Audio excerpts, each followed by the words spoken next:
작은 피좀 시다니다.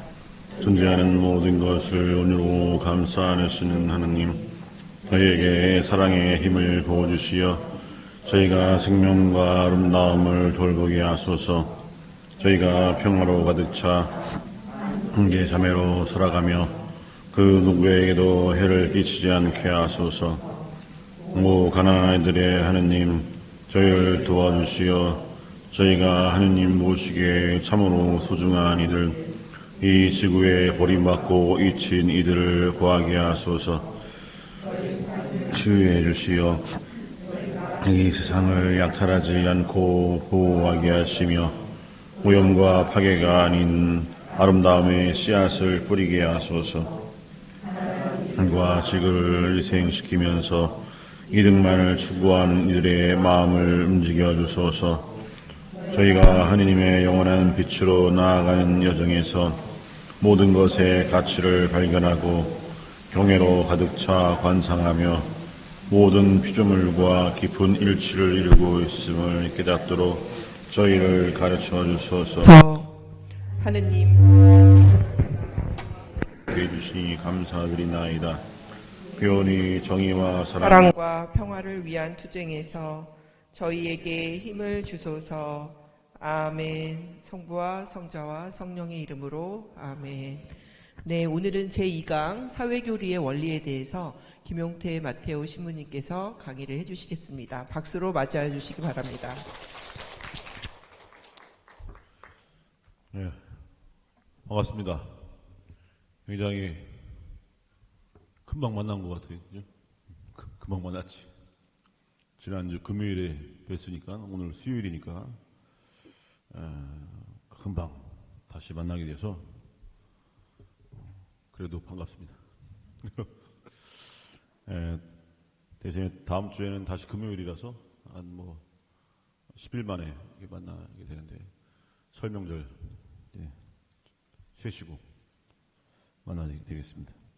지난주 인간의 존엄성과 인권에 대해서 여러분과 함께 이야기를 나눴고 그 전에 이제 사회교리에 대해서 사회교리가 우리에게 어떤 의미가 있는가 등등 그 다음에 사회교리의 대전제라고 할 수 있는 인간의 존엄성과 인권 이걸 바탕으로 이제 오늘 여러분과 함께 나눌 이야기는 사회교리의 원리들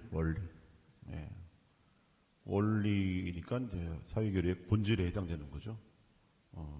그래서 세상에서 이루어진 어떤 수많은 일들, 사건 등등등 그런 것들을 바라볼 때 저게 과연 복음적인가 아닌가, 저게 하나님의 뜻에 부합할까 아닐까 이런 것들을 판단하는 기준이 돼요. 이게 사회교리의 원리, 사회교리의 입각에서 이게 복음적인가 아닌가 이걸 판단할 수 있는 기준이 되죠. 그래서 그 원리를 잘 아셔야 됩니다. 정부에서 하는 정책 혹은 법과 제도 이런 것들 있죠. 그런 것들이 과연 저게 옳을까 하는 것도 그것이 사회교리의 원리에 맞는가 맞지 않는가 이걸 판단할 수 있어요. 이건 분명히 사회교리와 어긋나는데, 이 원리와 어긋나는데 하면 잘못된 정책이죠. 그런 잘못된 정책들은 우리가 반대해야 되는 거예요. 저지하고 저항하고 반대하고 그리고 다시 사회교리 원리에 입각해서 그런 법들을 만들 수 있도록 우리가 맞서 싸우기도 하고 이래야 되는 겁니다. 자, 사회교리 원리들. 첫 번째, 이 사회교리 원리는 세 개의 원리와 두 개의 원칙, 이걸 생각하시면 돼요. 이게 전부예요, 전부. 물론 이제 인간의 존엄성과 인권이라고 하는 대전제가 있어요. 인간은 존엄하다. 이 전제 안에서 이제 이루어지는 겁니다. 세 개의 원리, 두 개의 원칙. 첫 번째는 공동선의 원리가 있어요. 공동선의 원리. 두 번째는 보조성의 원리가 있어요. 세 번째는 연대성의 원리.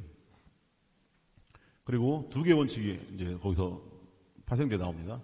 공동선의 원리를 먹고 사는 문제, 경제에 적용시켰을 때 나오는 원칙이 재화의 보편 목적의 원칙이라고 나와요. 그리고 보조성의 원리를 공동선의 원리 안에서 또 연대성의 원리 안에서 이 보조성의 원칙 안에서 이루어지는 걸 보면 참여의 원칙이라고 하죠. 참여. 그래서 세 개 원리, 공동선의 원리, 보조성의 원리, 연대성의 원리, 두 개 원칙, 저거의 보편 목적의 원칙, 참여의 원칙. 예, 요게 전부입니다. 그 원리 안에서, 원리와 원칙 안에서 세상을 바라보게 되면 저게 옳고 그른가 식별할 수 있는 기준이 되는 거죠. 이건 잘 들으셔야 돼요. 첫 번째, 공동선의 원리. 첫 번째 원리입니다. 공동선의 원리, 공동선이 뭐냐? 말 그대로 공동선이죠. 어느 한 개인의 선익이 아니라 모두의 선, 모두를 이롭게, 모두를 이롭게 한다. 어디서 많이 들어보지 않았습니까? 널리 인간을 이롭게 하는 거. 이게 뭐예요? 홍익인간이죠.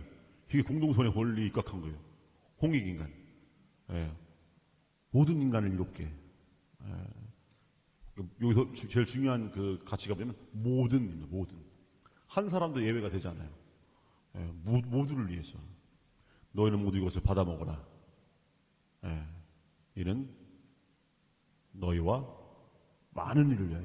옛날에는 모두를 위하여로 번역했었는데 지금 예수님 그 말마디 자체를 이제 그 원어대로 번역하다 보니까 이제 많은 일로 번역했지만 하여튼 그 안에도 공동선의 원리가 들어있어요. 모두를 위해서. 하나라도 더 많은 이들을 위해서.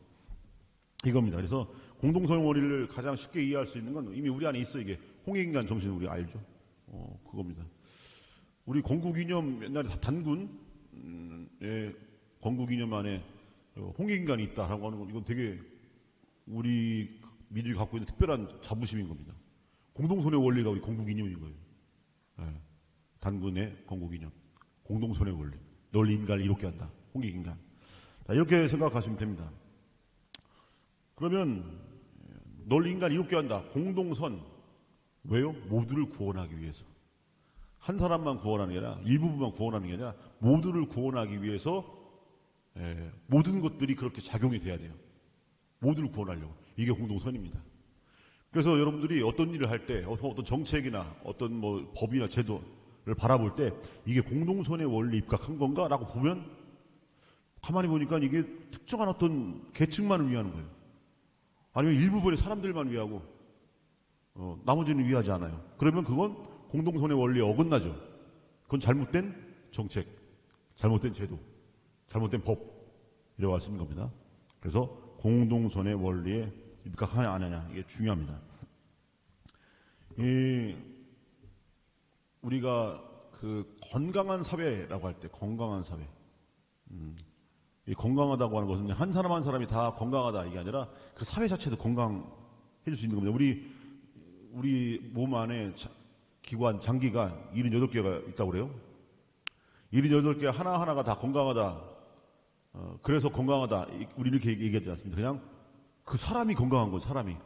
그럼 그 안에서 그것들이 어우러져서 잘 흐르고 잘 건강하게 이루어지겠죠? 그런 것처럼 이 모두의 어떤 건강함, 을 얘기하는 거예요. 그러니까 개개인의 선의 합이 아니고 우리가 살아가고 있는 이 사회 안에서 한 사람 한 사람뿐만 아니라 이 사회 전체가 건강하게 돌아가는 이 모습이 공동선이라고 할 수 있는 그 내용 안에 담겨 있는 겁니다. 그러니까 착한 사람만이 아니고 착한 사회가 돼야 되는 거예요. 공동선이라고 하는 것은 착한 사람이 많다 이 뜻이 아니라 착한 사람이 많다는 것만 아니라 그 사회가 착한 거예요. 그 사람과 사람 사이 어우러짐 속에서 수많은 제도와 법 이런 것들이 다 모두의 구원을 지향하는 상태로 이루어지는 것. 이게 공동선인 겁니다. 이 공동선에 대한 설명을 이것저것 할 수 있지만 제일 여러분들이 이해하기 쉬운 건 홍익인간 생각하면 돼요. 모든 일을 이롭게. 왜? 모두를 잘 살게 하려고. 모두를 구원하기 위해서. 이것들이 공동선의 개념이죠. 그러면 공동선의 원리라고 하는 것 안에는 뭐가 전제되어 있냐면 모두를 이롭게 한다겠죠. 나 이외에. 사람들은 기본적으로요. 이기적이에요. 이기적으로 태어났어요. 그런데 이것이 우리가 성숙해 가면서 너를 위할 줄 알고 우리를 위할 줄 알아요. 그래서 공동선의 원리를 이야기할 때 반드시 이 안에 수반되는 게 도덕성이에요. 도덕성. 도덕성이 없으면 자기밖에 모르는 거지. 모두를 이롭게 하려면. 나만 배부르는 게 아니라, 나만 행복한 게 아니고, 다른 사람도 배부르고, 다른 사람도 행복하게 하기 위해서는 그 타인에 대한 배려, 존중, 이것들이 우리 안에 기본적으로 있어야겠죠? 이게 뭐냐? 도덕성. 그래서 공동선의 원리를 이야기할 때는 항상 도덕성이 그 안에 들어 있어야 되는 내용들인 겁니다. 이 세 개의 원리와 두 개의 원칙이 다 그래요. 이게 다 도덕적 개념들이에요. 도덕을 빼버리면 이거 하나 또 그냥 뭐 또 이념, 원칙 이런 게 아니에요. 예.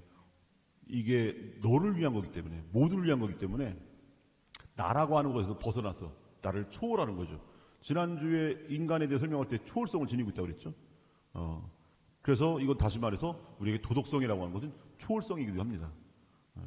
그래서 공동성은 모두를 이롭게 한다라고 하는 차원에서 바라보는 건 항상 도덕적 개념이 그 안에 들어있다. 사촌이 땅 사면 배 아픈 것이 당연해요.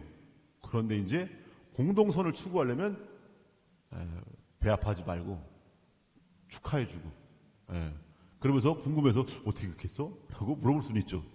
그런데 사촌이 땅을 샀을 때 배 아프지 않으려면 뭐가 필요하냐? 도덕성이 필요하다. 도덕성. 그럴 때 우리가 함께 살아갈 수 있는 거죠. 모두를 위해서. 그런데 아까도 말씀드렸지만 사람들은 이기적이에요. 그러니까 어떤 자신의 이익들을 추구하며 살아요. 그래갖고 다시 말해서 이걸 다른 식으로 표현하면 자기의 선익. 한 사람 한 사람들의 이야기를 들어보면 다 그럴듯해요. 그래, 이 사람 말도 맞고 저 사람 말도 맞고 맞아요. 다 나름대로 그 말이 다 옳은 말. 근데 이것이 충돌할 때가 있죠. 충돌해요. 그러면 여기서 공동선을 위한 길이 어떤 걸까를 식별하고, 너는 당장 필요하지 않지만 이 사람이 당장 필요하기 때문에 이걸 이번에 이 사람 주자라고 할 수 있는 것에 대한 합의도 이루어져야 되고, 그게 안 되면 강제성도 띄는 거예요. 법에 의해서 이러이러 하니까 이번에는 이 사람을 줘야 돼라고 강제성을 띄는 거. 그래서 등장하는 게 뭐냐? 공권력이라고 등장하는 거예요. 정치 공동체의 이유가 바로 그거예요. 사람들의 이해가 충돌할 때, 이 사람도 선익을 위한 거고 이 사람도 선익을 위한 거예요. 그런데 이걸 충돌할 때 공동선을 위해서 식별하고 선택할 수 있는 강제성, 이것 때문에 정치 공동체가 필요한 거다. 마찬가지로 아까 공동선을 위하려면 도덕성이 필요하다고 했죠. 정치 공동체의 필수 덕목도 도덕성. 모두를 위해서 하기 때문에 자신의 권력자, 자신의 사리사욕이 아니고 아무리 힘도 없고 가진 것도 없고 빈약하고 그런 사람이 할지라도 그 모두를 살리기 위한 이 도덕성, 이게 정치인들에게 필요한 덕목이다 이거죠. 너무 이상적이죠. 왜냐하면 우리가 바라보는 신문이나 뉴스에 나오는 정치인들은 정반대의 행보를 걷는 사람들이 너무 많으니까. 어쨌든 공동선의 원리라고 하는 게 그런 겁니다. 공동선의 원리. 그 규제라고 하는 거, 이제 우리가 정치 권력을 통해서 세상 안에 규제라는 걸 만들어 놓습니다. 그게 왜 그러는가? 모두를 이롭게 하기 위해서는요, 이거 조정을 해야 하잖아요. 조정을 한다는 게 뭡니까? 힘으로 규제하는 겁니다. 근데 규제를 할 때, 누구에 대한 규제를 더 많이 해요? 현실적으로는 가난한 사람들에 대한 규제를 더 많이 하는데, 이게 잘못된 거라 이거죠. 더 많이 가진 사람들이 규제를 많이 해야 돼요. 지난주에도 말씀드렸지만, 평등이라고 하는 기계적 평등이 아닙니다. 여기 만약에 40명이 계시면 4천만 원 있으면 100만 원씩 한 분당 100만 원씩 나눠주는 게 그게 세상 사람들 얘기하는 기계적 평등이지만 우리가 추구하는 공동선의 평등은 그게 아니에요. 여기 계신 분들이 100만 원이 없어도 당장 안 죽어요. 그런데 어떤 한 사람이 지금 4천만 원 지금 수술비와 약값 4천만 원이 없으면 죽어요. 그러면 우리 서로의 합의와 동의를 통해서 그 사람에게 4천만 원을 주는 것이 공동선을 위한 이게 진정한 평등이다. 왜냐하면 여기서 말하는 평등은 존엄성의 평등이니까 이 사람도 살아야 되니까. 그래서 다 같이 사는 거. 지난주에 이미 공동선의 원리를 이미 얘기한 겁니다. 지난주에. 그런데 여기서 나는 싫다 죽어도 이럴 수 있죠. 여기 계신 분들은 다 동의하시겠죠. 이미 그동안 살아오면서 그리스도교 신앙 안에서 공동선의 원리가 뭔가를 다 이미 몸에 배어 있어요. 그러니까 동의할 거예요. 이 중에 한 명이 4천만 원이 당장 필요해요. 안 그러면 죽어요. 그러면 그래 나 지금 당장 100만 원 당장 필요하지 않으니까 오케이 동의합니다. 하는데 만약에 그 중에 몇 명이 아니 근데 당연한 권리인데 100만 원 된데 권리가 있는데 내가 왜 저 사람 왜 주냐라고 이제 몇 명 일어나요. 여기 말고 이제 어떤 다른 공동체 안에서. 예, 그런단 말이에요. 예, 근데 가만히 보니까 많이 가졌어요. 그런데 또 그것을 갖겠다고 주장하는데 그 사람 주장이 틀린 건 아니에요. 왜냐면 자기가 자기 목 100만 원 왔다고 걸리니까. 이럴 때 이제 규제라고 하는 게 필요한 겁니다. 규제라고 하는 게. 예. 그냥 자의적으로 해버리면요. 그래요. 여러분들 뭐 알아서 다수결을 해가지고 그러니까 하고 싶은 사람 하고 안 할 사람 하지 마세요. 하니까 걷어보니까 4천만 원이 필요한데 2천만 원밖에 안 걷고 반은 안 줬어요. 그럼 이 사람 죽어요. 그래서 이 사람을 살려야 하기 때문에 규제가 들어간 겁니다. 여기서 이제 힘을 여러분들이 대표의 권한으로 정할 수 있다 이렇게 해주는 거예요. 여러분들이. 예. 그래서 여기에 있는 제가 대표예요. 그래서 이걸 어떻게 정할지는 대표가 알아서 해라고 하는 거예요. 그럼 대표가 그래도 우리가 다 살아야지 않겠냐. 예. 한 명 죽고 39명끼리 뭐 재밌게 지내고 이게 아니고 모두가 함께 사는 것이 바람직한 거 아니냐. 물론 반대가 그런 게 있어. 후명이 반대할 때 대표의 권한으로 하겠다라고 하면서 이 사람을 몰아주시죠. 여기서 나오는 이게 바로 이게 공권력인 거예요. 이게 정치 권력의 이유인 거고 여기서 이제 그 주장하는 사람, 내 권리를 주장하는 사람에게 규제를 들어가는 거죠. 당신 권리도 중요하지만 이 사람의 권리가 지금 현재는 더 급하니까. 예. 그래서 우리 교회도 늘 주장하는 게 뭐냐면 공동선을 위해서 뭘 주장하냐면 가난한 사람들에 대한 우선적 선택을 주장해요. 예. 모두를 살리는데 지금 당장 저 사람 당장 죽으려고 그래요. 근데 나머지는 여유가 있어요. 그러면 누구부터 살려야 돼요? 이 사람부터 살려야지. 그래야 다 살 수 있으니까. 예. 그래서 공동선의 원리 안에는 이걸 적용시킴에 있어서 가장 가난한 사람을 우선적으로 선택해야 돼요. 우선순위의 문제가 이제 이루어진 겁니다. 이 중에 다 그냥 다 형편이 비슷하고 다 괜찮으면 여유로워요. 그러면 똑같이 100만 원씩 다 나눠주면 되는 거예요. 그런데 여기에 보니까 사람이 다 형편이 다 달라요. 그 중에서 가장 어려운 사람이 있어요. 그 사람을 우선적으로 선택해야죠. 그래서 그 사람을 선택하는 거. 이게 공동선의 원리 안에서 이루어지는 우리의 선택인 겁니다. 그래야 모두를 살린다. 모두를 이롭게 한다. 이거죠. 그래서 이 다음 주에 이제 정치 권력 합니다. 본격적으로 정치 권력. 네, 이게 바로 정치 권력, 정치 공동체, 공권력의 이유다. 이유. 근데 현실은요. 더 많이 갖고 더 힘 있는 사람들 규제해야 되는 건데 거꾸로 됐죠. 힘없는 사람들 더 규제해요. 예, 그러니까 어떻게 됩니까? 점점점 시간이 가면 갈수록 양극화처럼 산과 언덕은 높아지고 골짜기는 깊어지는 이런 일이 벌어지는 거예요. 이런 일. 이건 공동선이 아니죠. 공동선은 어디서 노냐면 이사야 연서에 나와요. 산과 언덕은 낮아져라. 골짜기는 높아져라. 평지가 돼서 흐를 거라고. 이사야 연서의 말씀인데 그럼 여기서 산과 언덕이 저절로 낮아지고 골짜기가 저절로 높아지겠어요? 저절로 평지가 되겠어요? 아니에요. 산과 언덕을 깎는 거예요. 산과 언덕을 깎아서 흙으로 골짜기를 메꿔줘서 평지가 되는 거예요. 그러면 이걸 산과 언덕이 반발하죠. 반발할 때 야 같이 살아야지. 니들은 이거 아니어도 살고 하면서 그걸 깎을 수 있는 거. 이게 힘인 거 힘. 이게 공권력이에요. 그래갖고 산과 언덕에 대한 규제가 들어가요. 니 그만 먹어 이제. 이걸로 골짜기 맺고 이렇게. 예, 이게 공권력의 이유다. 규제의 이유인 거죠. 자, 근데 공동선의 원리가 이런 건데, 이 공동선의 원리를 통해서 궁극적으로 추구하는 목적이 뭐냐? 공동선의 원리를 통해서. 아까도 말씀드렸지만, 모두가 함께 사는 거죠. 더 다른 말로는 구원. 모든 사람들의 구원. 이게 공동선의 원리가 추구하는 목적이에요, 목적. 예. 그런데 그 구원이라고 하는 건 뭐냐? 결국 궁극적으로 하느님께서 창조하셨을 때 보시니 참 좋았다고 하는 바로 그 모습을 만들어가는 거. 이 모습이죠. 예. 달리 표현하면 모든 피조물의 궁극적 목적이 뭐냐라고 표현하면 하느님처럼 되는 거예요. 예. 그래서 공동선의 원리는 우리 모두가 이 세상살이 안에서 그걸 궁극적으로 하느님과 같아지는 거. 예. 이게 구원을 그렇게 표현한 겁니다. 우리의 구원은 뭐냐면 하느님과 같아지는 거. 포도나무에 포도나무 가지가 연결되어 있는 거. 지난주에 말씀드렸던 것처럼 이게 우리 구원의 모습이죠. 그래서 이 모습을 테우시스, 혹은 데이피카시오 이렇게 그리스 말로는 테우시스, 인간이 신처럼 되는 거예요. 데이피카시오는 라틴어로 인간이 하느님처럼 신처럼 되는 거. 이게 우리의 궁극적인 구원의 모습인데 공동선의 원리는 여기에 봉사, 이것을 위한 수단, 도구가 되는 거죠. 그래서 모든 것이 그렇게 우리를 구원을 이끄는 걸로 작용하는 거. 이게 공동선의 원리다. 예. 근데 이제 데이피카시 혹은 테오시스, 다시 말해 신화된다 우리가. 이렇게 하니까 사람들이 오해를 해요. 어떻게 인간이 신이 돼? 이렇게 되는 거예요. 그래서 말을 바꿨어요.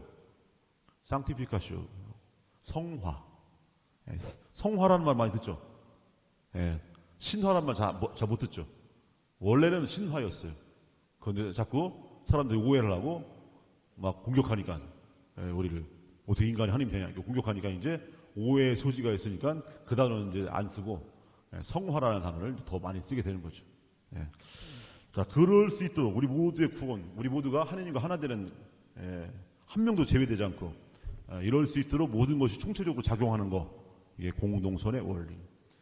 자, 그럼 이 공동선의 원리를 경제에 적용시키는 거. 사실 우리가 경제 중요하지 않습니까? 예, 먹고 사는 문제. 뭐 대통령이 됐든 누가 됐든 간에 항상 요구하는 게 뭐예요? 예, 경제. 예, 세상 국민들을 먹여 살려주는 대통령, 그런 정치인, 이 요구잖아요. 그래서 먹고 산다는 문제는 되게 중요합니다.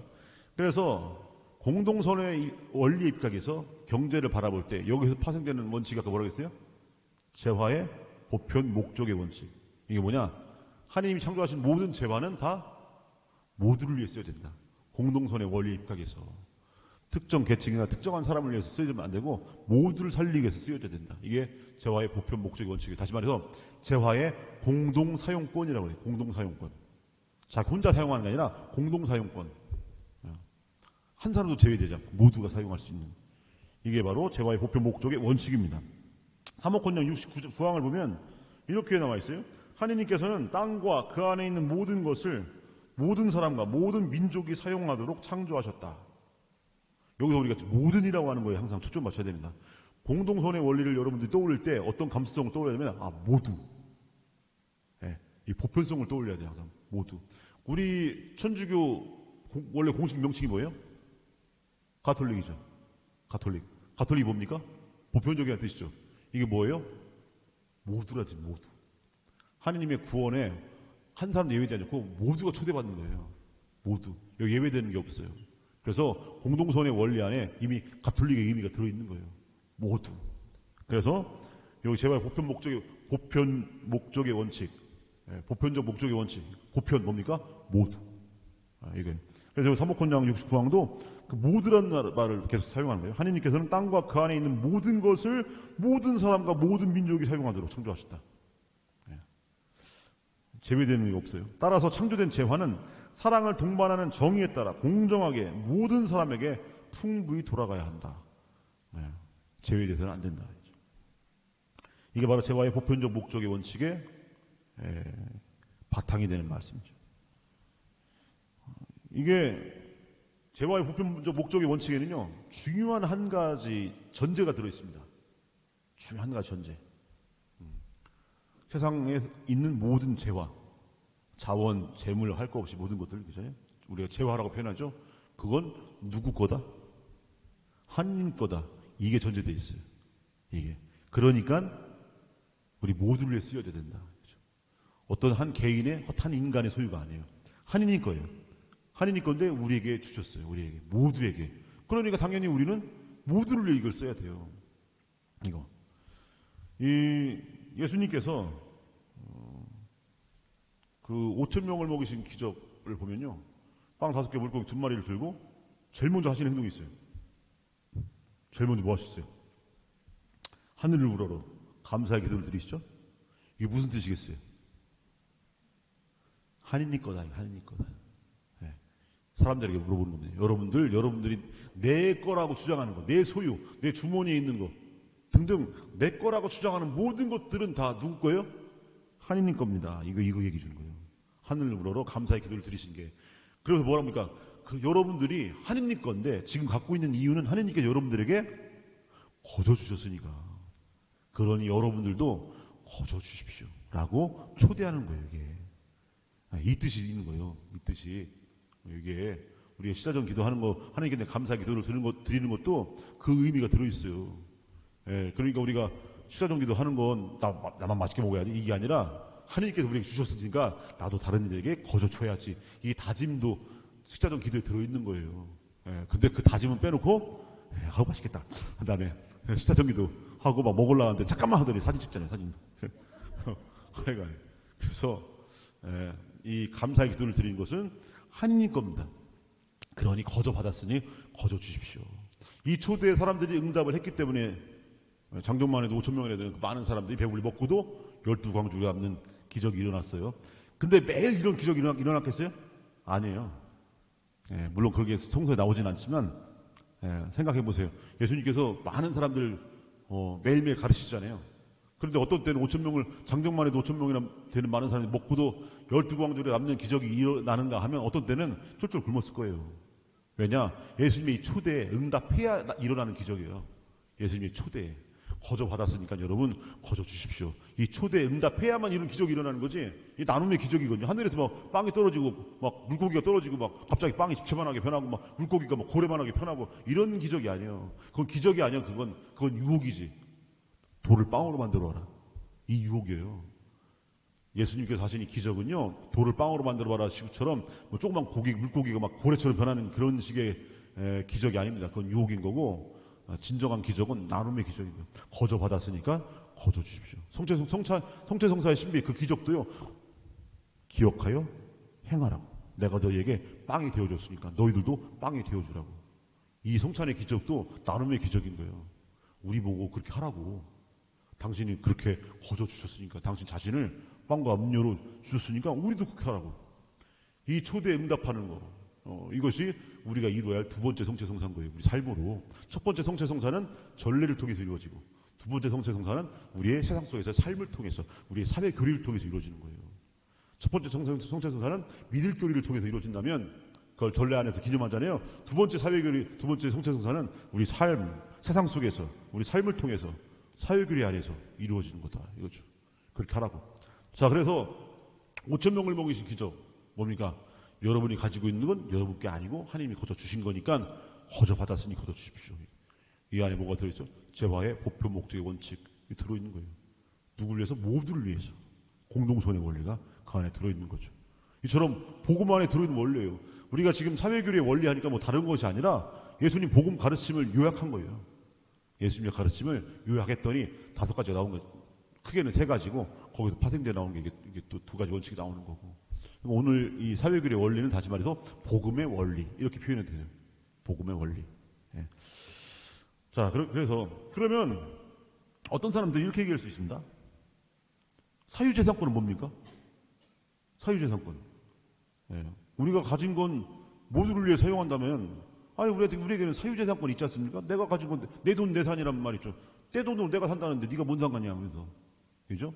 자, 사유재산권도 교회는 인정합니다. 인정해요. 그런데 뭐가 더 우선이겠어요? 재화의 보편적 목적의 원칙이 더 우선이에요. 왜냐? 공동선의 원리가 우선이기 때문에. 사유재산권은 재화의 보편적 목적의 원칙에 예속돼 있어요. 예속. 그럼 사유재산권은 왜 있는가? 이게 왜 있겠어요? 옛날에 제가 서천성당에 있었는데 방송을 통해서 서천성당도 이렇게 보실 수 있어요. 그때 봉고차가 워낙 낡아갖고 봉고차를 하나 새로 샀어요. 새거 샀어요. 그래갖고 그걸 이제 봉사자가 한 10분 정도 그 정도 됐어요. 그러나 그분들이 이제 돌아가면서 차를 운행을 해요. 어르신들 모시고 이렇게. 왜냐면 공소도 그 당시에 10개 있던 것이 다 줄고 3개 남았었는데 서천 군 거의 대부분이 다 관할구역이라서 봉고차를 이렇게 막 모시고 돌아다니고 그러죠. 그런데 이제 새 차 얼마나 좋아요. 기분 좋겠어요. 새 차 딱 사갖고 이제 운전하는 봉사자들이 이제 어르신 모시고 다니는데 한 달 조금 넘었는데 한 2달 됐나? 차가 똥차가 됐어요. 똥차가. 그러고 아니 어떻게 이 새 차가 똥차가 됐지? 해갖고 다 이제 차량 봉사자 모임 때 제가 이제 훈화와 강복 드리러 간 다음에 제가 그랬어요. 이 차 누가 똥차 만들었어 이거? 했더니 10명이 다 전 아닙니다. 전 아니에요. 그렇게 해서 추궁했죠. 아니 차가 저절로 똥차가 돼요? 뭐 이유가 있을 거 아니에요? 그랬더니 한 분 한 분 이제 신문 한 분 한 분 어떻게 된 겁니까? 그랬더니 저는 안 했어요. 저는 지난주에 운전하다가 범퍼 오른쪽 옆에 살짝 긁은 것밖에 없어요. 두 번째 물어봤더니 저는 안 했어요 했더니 저는 저기 어르신 내리드리다가 차 열을 때 옆에 뭐 있는지 모르고 열다가 옆에 좀 긁힌 것밖에 없어요. 10개를 모으니까 똥차가 된 거예요. 10개를 모으니까 한 분 한 분. 한 분 한 분들은 내가 그렇게 똥차 만든 건 아니지. 근데 나는 그 뒤쪽 조금, 나는 옆에 조금, 이게 모아지니까 똥차가 된 거예요. 이게 뭐냐? 그래서 사유재산권이 필요한 겁니다. 내 거면 그렇게 안 해요. 예. 공동으로 사용하니까 내 거일 때랑은 마음가짐이 좀 달라요. 그죠? 공중화장실이랑 우리 집 안방 화장실이랑은 달라요, 느낌이. 예. 공중화장실에 뭐 떨어졌다 해서 내가 보고 저 빨리 주워야지 이런 생각해요? 누가 죽겠지 뭐. 가잖아요. 여러분 어디 뭐 놀러 가고 펜션이나 뭐 어디 숙박시설 가갖고 대충 어느 정도는 치워놓지만 여러분들 막 방까지 빡빡 닦은 다음에 막 그래 이 펜션 주인을 위해서 내가 닦아줘야지 하고 막 락스까지 뿌려가면서 막 닦고 와요? 그건 좀 이상하지 그건. 그 지네 집이나 그 양반 지네 집이나 거기처럼 내 거면 되게 소중히 여겨요. 근데 내 것이 아니고 공동으로 쓰는 거다 하면 마음가짐이 그보다 덜할 수밖에 없다. 그래서 하느님께 창조하신 세상, 이 아름다운 세상을 네 것처럼 가꾸라라고 하는 것이 사유재산권이에요. 그런데 그보다 더 우선적인 건 뭐냐? 네 형제들과 함께 써야 된다 이거예요. 예, 그래서 사유재산권은 재화의 보편적 목적의 원칙을 잘 수행하기 위한 도구인 겁니다. 방편. 그래서 사유재산권은 재화의 보편적 목적의 원칙에 예속돼 있어요. 별개의 것이 아닙니다. 이렇게 상호 보완하는 거죠.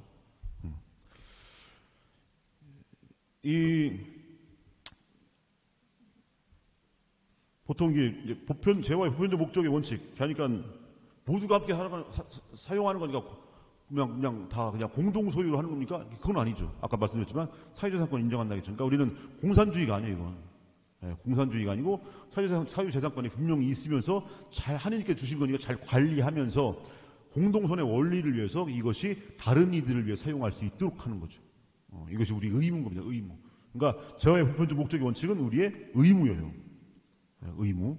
그래서 뭐라고 하느냐? 이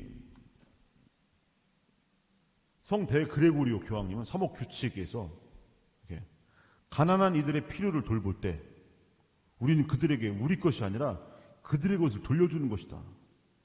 우리는 자비의 행위를 하는 것이라면 정의의 의무를 수행하는 것이다. 그러니까 우리 거 주는 게 아니에요. 이미 그들 거예요. 그들 건데 내가 지금 잠깐 맡겨놓고 있는 하나님이 나한테 맡겨놓은 거예요. 그러니까 당연히 내 게 아니니까 고쳐 줘야 되는 거죠. 여기 뭐가 우선되어 있습니까? 사유재산권보다 더 우선되는 게 공동선의 원리 입각에서 재화의 보편적 목적의 원칙, 이게 우선되는 거예요. 내 게 아니에요. 제출하고 막 맡아놓은 거지. 그러니까 세상에서 부자들 있죠.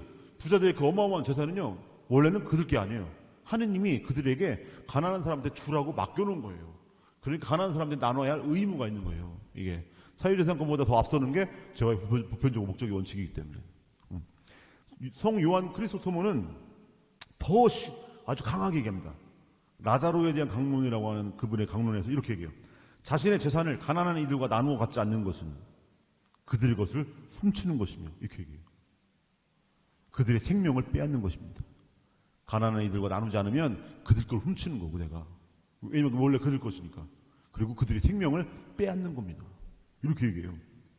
우리가 가진 재물은 우리의 것이 아니라 가난한 이들의 것입니다. 이렇게 얘기해요. 라자로에 대한 강론에서 하신 말씀인데 크리스토모가 요한 금구성인이 부자와 라자로 비유하시죠. 부자와 라자의 비유에서 왜 부자가 벌 받았을까요? 부자가 라자로에게 라자로 때렸다는 얘기도 안 나오고 라자로의 것을 빼앗았다는 얘기가 안 나와요. 아무것도 안 나오는데 그렇게 벌 받는단 말이에요. 왜 그랬을까? 그 무관심. 아니 라자로가 있는지도 몰랐을 거예요, 그죠? 그냥 그 사실 자체로 벌 받는 거예요. 그 사실 자체로. 부자의 부유함은 그것이 가난한 사람에게로 흘러가야 되는 거예요. 그거 원래 부잣게 아니에요. 그런데 그게 흘러가지 않고 정체되어 있지. 그래서 라자로는 그냥 가난해 죽고 부자는 그냥 부유함 속에 살았어요. 그 이유밖에 없어요. 뭐 그 부자가 라자로 걸 뺏었거나 때렸거나 뭐 해코지했거나 이런 거 없어요. 그렇기 때문에 우리는요 여기서 우리 주위에 가난한 이들이 있다는 것에 대해서 우리가 자유로울 수 없다 이거죠. 나는 그 사람한테 아무것도 한 거 없는데요. 내가 때린 적도 없고 그 사람 거 뺏은 적도 없는데요. 라고 변명해봤자 소용없다. 우리 주위에 가난한 사람이 있다는 사실만으로 나는 부자의 그 모습, 그 책임에서 벗어날 수가 없어요. 이건 대단히 우리가 경각심을 가져야 할 얘기입니다. 난 나쁜 짓 한 적 없는데요. 아니라 나쁜 짓 한 적 없어서가 아니라 좋은 일 한 거 없어서 부자는 이렇게 벌 받는 겁니다. 그러니까 우리의 여기서 사유결의 원리도 그렇지만 이게 적극적으로 우리가 실천하는 얘기예요. 적극적으로 나는 나쁜 짓 안 했습니다. 이게 사유결의 원리에 입각한 태도가 아닙니다. 우리는 더 좋은 일을 해야 돼요. 그래서 우리 나중에 심판받는 것은 나쁜 짓 해서가 아니고 좋은 일 안 해서, 좋은 일을 안 해서 벌 받는 거예요. 그러니까 우리는 그동안 살아오면서요, 우리 삶이 최소만 생각해요. 최소. 우리 최소가 아니라 최대를 향해 나가야 돼요. 나쁜 짓 안 하면 된다. 우리는 악당만 안 되면 된다. 우리는 나쁜 놈만 안 되면 된다가 아니고 우리는 선한 사람이 돼야 돼요. 공동선의 원리를 이야기한다는 게 뭡니까? 선한 사람이 되란 얘기지 악당이 되지 말란 얘기가 아니에요. 선한 사람이 되라 이거죠. 자, 그래서 재화의 보편적 목적의 원칙, 그 달란트의 비율을 아시죠? 5달란트 받은 사람, 2달란트 받은 사람, 1달란트 받은 사람, 5달란트 받은 사람은 5달란트를 더 벌었어요. 주인에게 칭찬받죠. 그리고 2달란트 받은 사람 2달란트를 더 벌었어요. 칭찬받죠. 1달란트 받은 사람 땅속에 묻어놨어요. 나중에 주인이 오니까 1달란트 그대로네? 뒤지고 혼나요. 그죠? 여기서 왜 혼났을까? 왜 혼났겠어요? 1달란트를 더 못 벌어서? 돈을 못 벌어서 혼난 게 아니에요. 못 벌어서 혼난 게 아니고 이 1달란트가 땅속에 묻혀있어서 혼난 거예요. 이것이 그 누군가에게 흘러가면 그들의 약값이 되고 수술비가 되고 학비가 되고 피가 되고 살이 되는 돈이에요. 이 돈이 그들을 향해 흘러가지 않았어요. 땅에 묻혀 있었어요. 그래서 혼나는 거예요. 내가 지금 지니고 있는 것이 그 누군가에게 피가 되고 살이 될 수 있도록 그렇게 흘러가야 돼요. 산과 언덕이 깎여서 골짜기를 메꿔줘야 돼요. 이렇게 되는데 그 흘러가지 않고 정체돼 버리면 그러면 열매를 맺을 수 없는 거죠. 열매를. 그래서 혼나는 거예요. 그래서 재화의 보편적 목적의 원칙은 내가 가지고 있는 이것이 누군가에게 정말 일용할 양식이 될 때 이것이 그들에게 주어질 수 있는 이 모습으로 나아가야 되는 거다. 그렇게 하지 못하고 있는 이 세상의 모습, 프란시스 교황님은 돈의 우상화라고, 돈의 우상화, 물신주의라고 그러죠.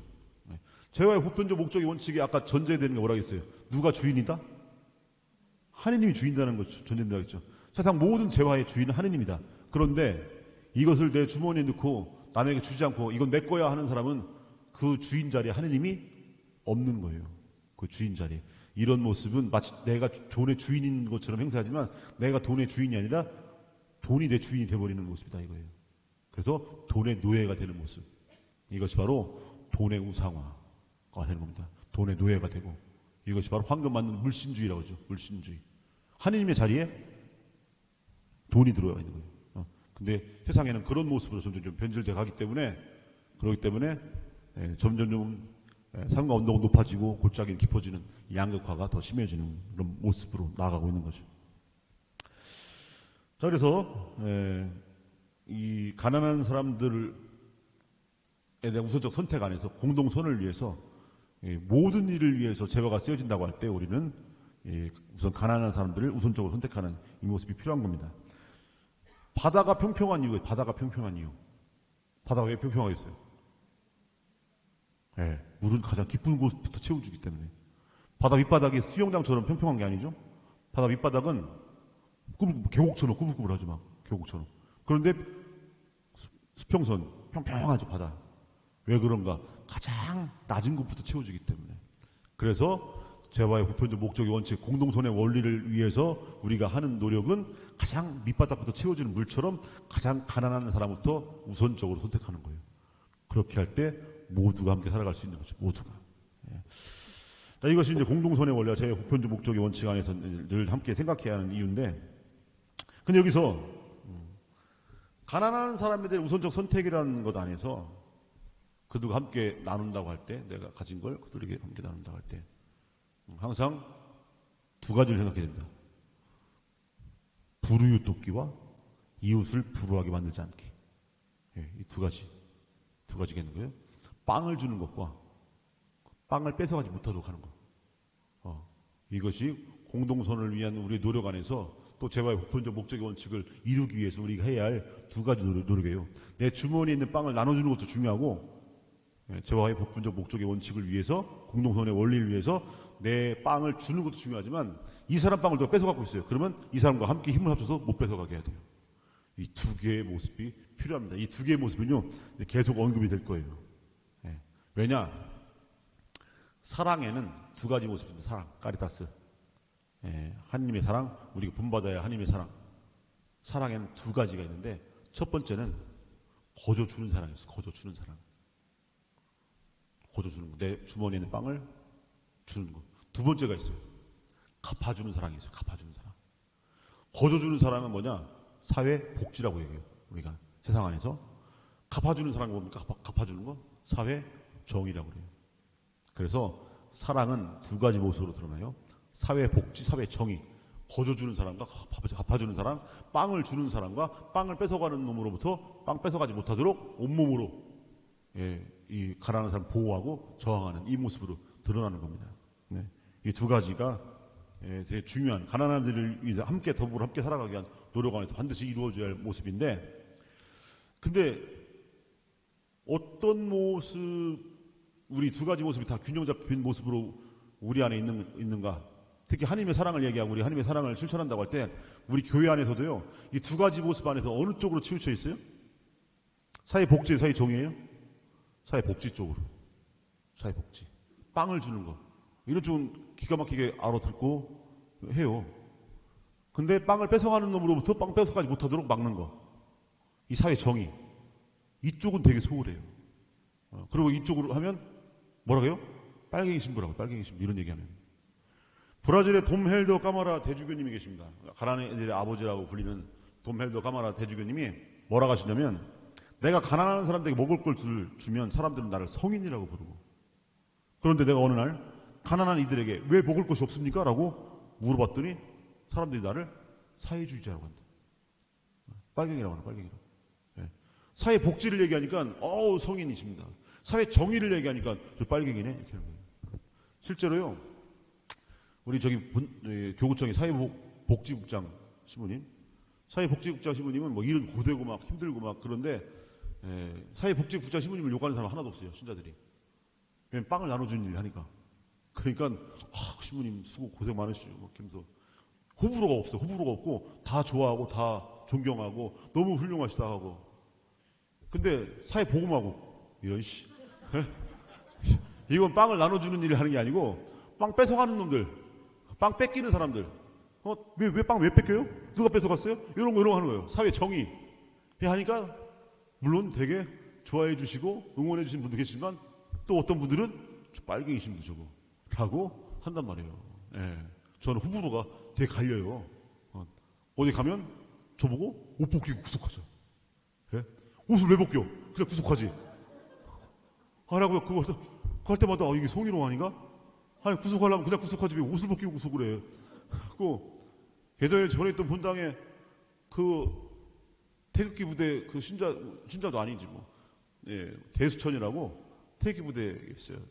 천주교를 사칭하는 이상한 단체. 이단. 사회교리도 자기들이 알아서 만들어갖고 신부들은 다 여기 정의를 얘기하는 신부들 다 빨갱이다 이런 식으로 사회교리도 다시 만들어서 막 하는 이런 이상한 사람들인데, 이 사람들이 이제 전에 또 본당에 와서 시위를 했어요. 막 시위할 때 플래카드에 인터넷에 돌아다니는 제가 잘 나온 사진 그걸 거기다 박아놓고 거기다 뭐라고 썼냐면 김용태 신부, 종북 좌파 김용태 신부 옷 벗기고 구속하자 이렇게. 그래갖고 저걸 성희롱으로 고소를 해야 되나 말해야 되나. 왜 옷을 벗겨. 그래갖고 구속하려면 그냥 구속하지. 근데 옆에 사무위원 한 분이 신부님 저건 그런 뜻이 아닙니다. 뭐예요? 그랬더니 예수님이고 예수님. 옷 벗기고 구속하는 건 예수님이에요. 그때 그래서 형제님 하나님 나라가 가까이 있습니다. 예. 형제님 말씀 맞는 거지. 그래갖고 옷 벗기고 구속하자 할 때마다 저는 이제 성희롱이 떠오르는 게 아니고 예수님이 떠오르는 거예요. 그래 내가 예수님급인가? 막 그래서 그런 식으로. 하여간에 이 빵 나눠주는 일 하면요 다 좋아해요. 다 좋아해. 예. 그런데 빵 왜 뺏어가? 하면서 노동자 탄압, 뭐 악덕 기업주, 막 이런 거, 뭐 잘못된 정부 정책, 예. 안보계를 탄핵하라, 뭐 이런 식으로 해버리면 이제 빨갱이 신부 이렇게 되는 거지. 이 돔헬더 까마라 대주교님 말씀이 그거예요.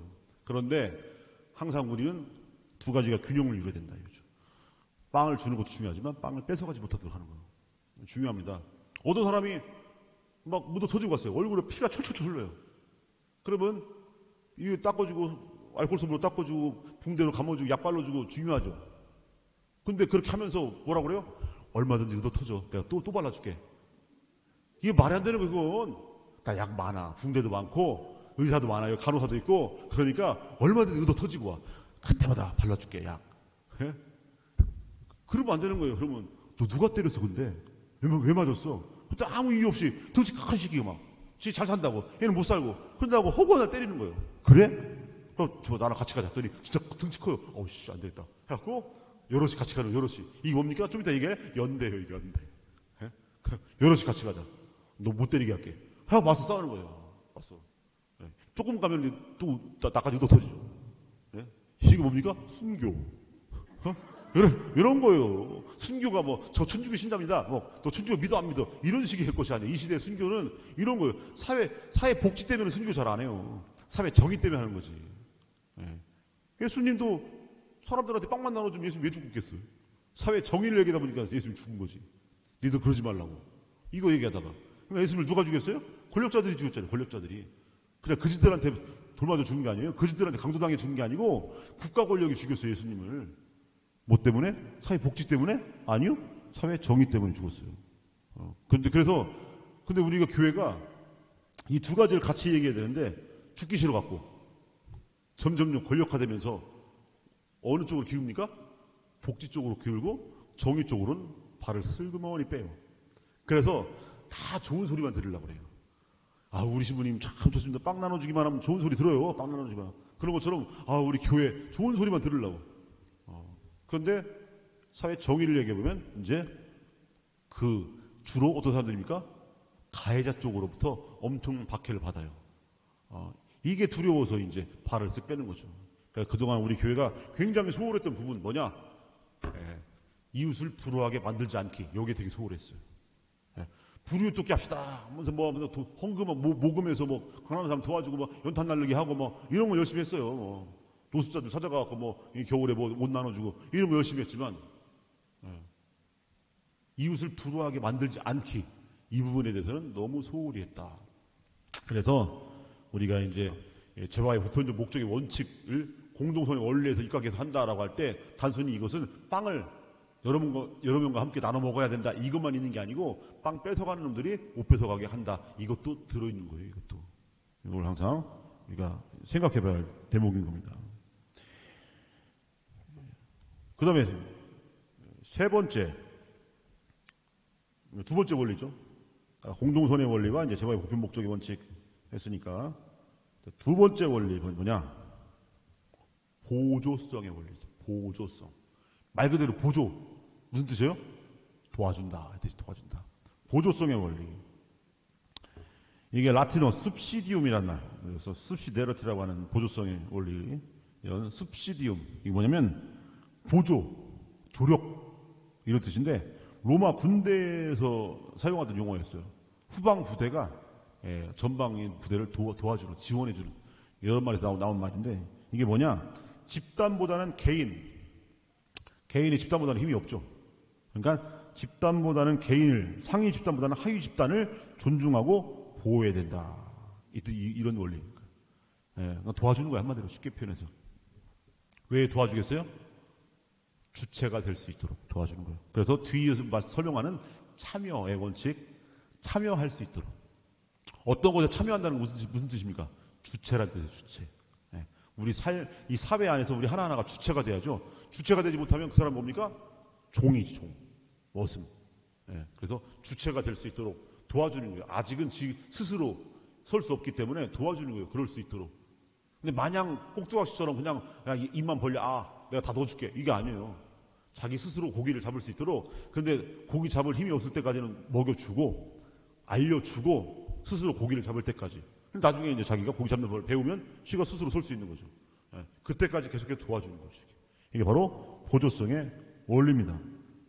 그래서 여기도 아까 말씀드렸지만 공동선의 원리와 제 보편적 목적의 원칙을 수행함에 있어서 빵을 주는 것도 우리가 가진 자원을 나누는 것도 중요하지만 그걸 함부로 뺏어가지 못하도록 막는 것도 중요하다고 그랬죠? 마찬가지로 이것도요. 보조성의 원리도 똑같이 적용돼요. 도와주는 것도 있지만 해치지 못하게 막는 것도 있어요. 네. 해치지 못하도록. 빵을 주는 것도 중요하지만 빵 뺏지 못하도록 막아주는 것. 이것도 역시나 보조성의 원리 안에 들어있는 거예요. 네. 그래서 근데 아까도 말씀드렸지만 이 도와준다고 하는 것이 그냥 꼭두각시 만드는 게 아닙니다. 여러분들 아이들을 양육할 때 그냥 처음부터 늙어 죽을 때까지만 그렇게 다 먹여주고 입혀주고 재워주는 게 아니죠. 홀로 설 수 있도록 하는 거잖아요. 그죠? 어느 정도 때가 되고 나이가 차면 이제 지가 알아서 하는 거죠. 지가 알아서. 그렇게 하는 거죠.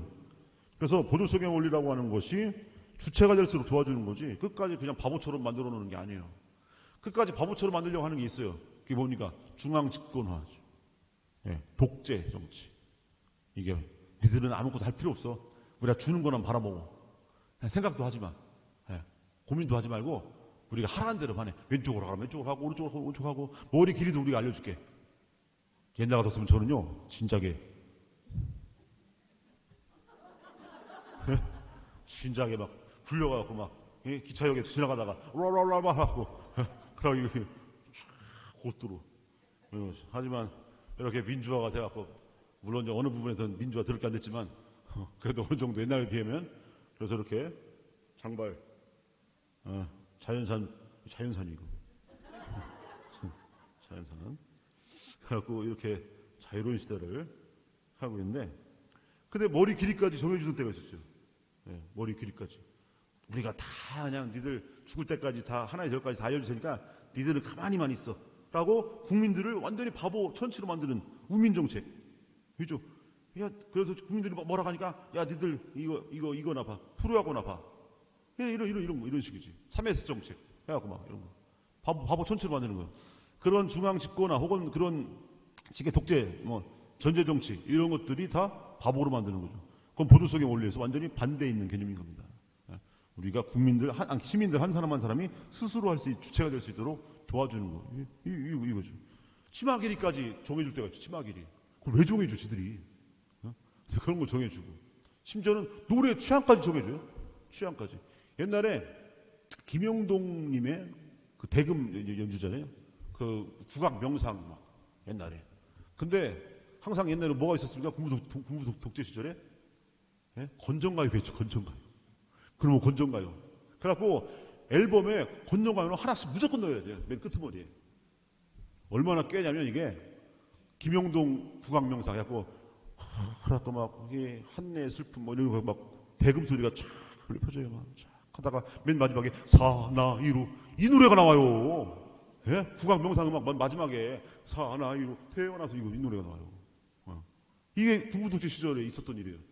우리의 사상, 생각, 취향 이 모든 것까지 지들이 알아서 정해갖고 니들은 내가 정해준 대로만 살아. 요딴 식으로. 그런 식의 보조성이 아니다. 그건 보조성이 아니죠. 바보 전치로 만드는 거지. 그런 게 아니다. 그래서 이 바보 천치만 꼭두가시 만들듯이 하나의 절까지 다 정부에서 다 정해갖고 정해주는 중앙 집권화나 전제정치나 이건 아니고 또 반대로 자 그러면 알았어 보조고 나발이고 니들 알아서 살아 해갖고 모든 걸 민영화시켜요. 예, 이것도 아니다. 이건 아이를 낳고 정글에 버리는 거랑 똑같은 거지. 예. 그 아이가 홀로 설 수 있도록 계속 도와주는 거. 근데 어느 정도 됐으면 이제는 스스로 할 수 있게 하는 거. 이런 균형감이 필요한 거죠. 균형. 이것이 보조성의 원리에 들어있는 모습인 거죠. 그러면 이것은 뭘 추구하느냐? 참여를 위해서 참여. 참여는 좀 이따가 15분 쉬고 15분 그러니까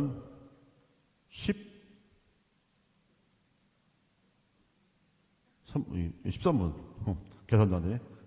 13분에 8시 13분에 이 자리에 모이겠습니다.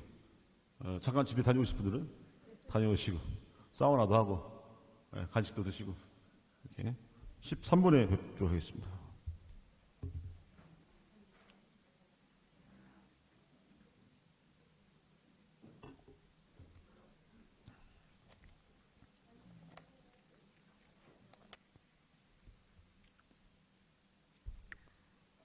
네, 이어서 하겠습니다. 잘 쉬셨어요? 네, 집에 다녀오시고. 이 세상 모든 것이 내 집이라는 아주 호연지기. 좋아요. 예전에 누가, 제가 이렇게, KTX 옛날에, 한 20년 전이죠. KTX에서 인터뷰를 해왔어요.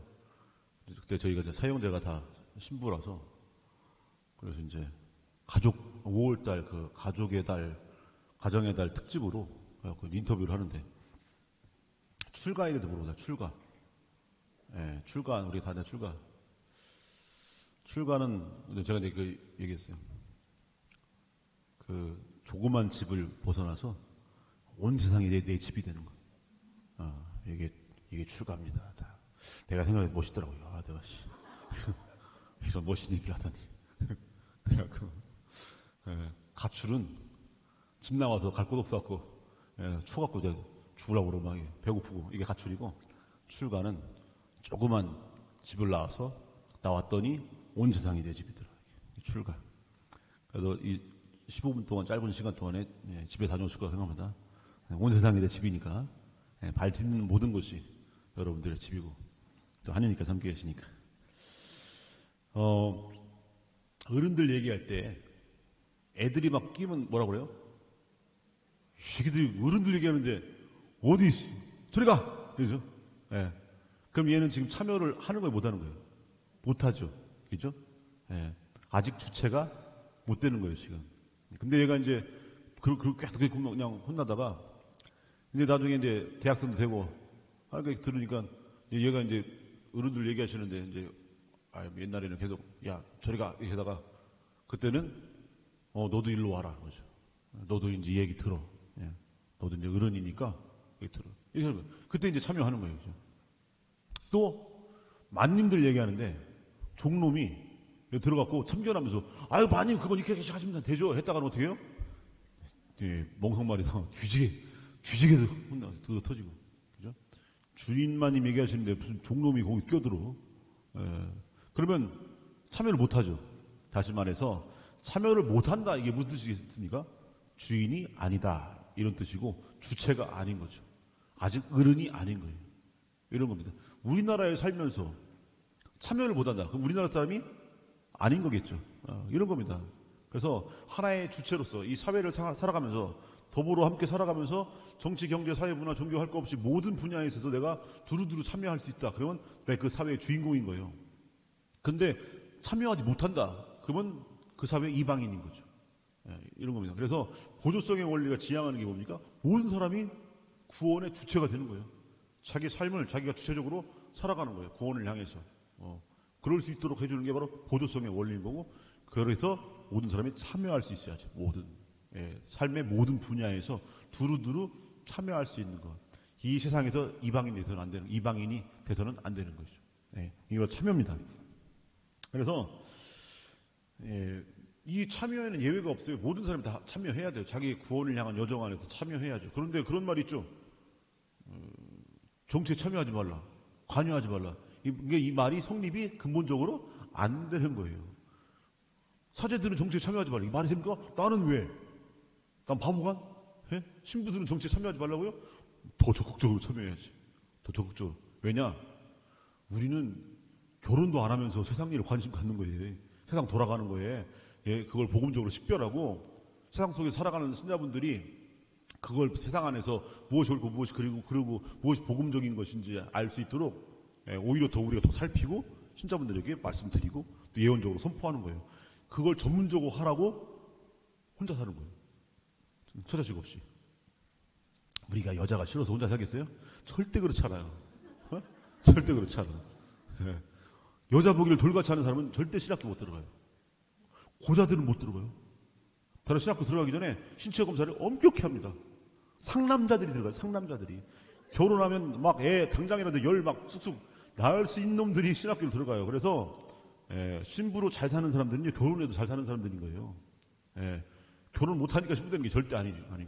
예, 그 말도 안 되는. 그래서 예, 신부들이 예, 혼자 사는 것은 이렇게 전적으로 투신하기 위해서 하는 거지. 여자가 싫어서 그런 게 아니다. 우리 너무 좋아요. 신부들이 이렇게 몇 명이서 길을 걸어가잖아요. 저쪽에서 자매님들이 싹 들어가면 다들 똑같이. 예, 예. 우리는 결혼도 못하고 그냥 눈이라도 즐거워야지 뭐 이렇게. 그러다가 우리 뭐라고 하는지 아십니까? 야 봤냐? 세 번째. 야 그러면서 다 이런단 말이게. 다 봐요 이렇게. 그 넘치는 욕구, 열정 이걸 주님께 봉헌하는 거예요. 예. 모두의 구원을 위해서 공동선의 원리 입각해서 예, 거기에 우리가 봉사하기 위해서 사제로서 물론 여러분들도 공동선의 원리에 봉사합니다. 각자 자기 삶의 자리에서 자기가 맡은 직분을 통해서. 근데 사제는 사제라는 직분을 통해서 공동선의 원리에 봉사하는 거예요. 모두의 구원을 위해서 하는 거죠. 자, 그래서 우리가 정치에 참여하지 말라 말이 안 되는 겁니다. 원래 종교는 정치에 관여하지 말라, 참여하지 말라. 이 얘기를 누가 만들어냈냐면 일본 놈들이 만들어냈어요. 일본 놈들이 이 식민지 통치를 원활하게 하고 뭐 이거 하려고. 왜냐면 우리가 신앙 안에서는 그들의 어떤 제국주의적 심리학, 그들의 식민 통치가 너무 부당하고 이건 복음과 맞지 않고 이 사회교리 원리가 맞지 않잖아요. 그러다 보니까 자꾸 이제 간섭하고 뭐 하고 마치 세례자 요한이 헤로디아한테 막 하듯이 또 예수님이 바리사 율법학자들을 또 백성의 원로들에게 막 하시듯이 하니까 뭐라고 합니까? 관여하지 말라 이거죠.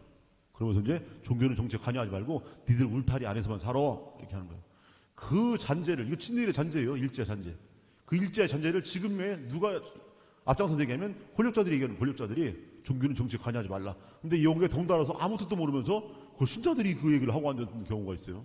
예, 말이 안 되는 거죠. 다음 시간에 더 본격적으로 우리 그리스도인의 정치 참여에 대해서 다음 주에 본격적으로 얘기하는데 이제 그때 많은 얘기들을 할 거고 현 정권에 대해서 잘 찍어야 돼. 현 정권도 두고 봐 다음 주에. 다음 주에. 그래서 다음 주에 더 적극적으로 얘기하고. 그래서 참여를 방해하는 정치 지도자들 사회글이 189항에 뭐라고 하냐면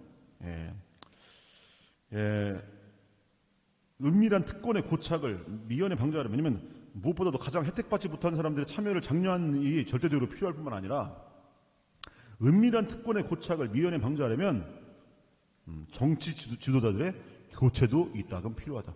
우리 교리에 나와요. 갈아치우라고. 네? 사회교리 189항에 나와요.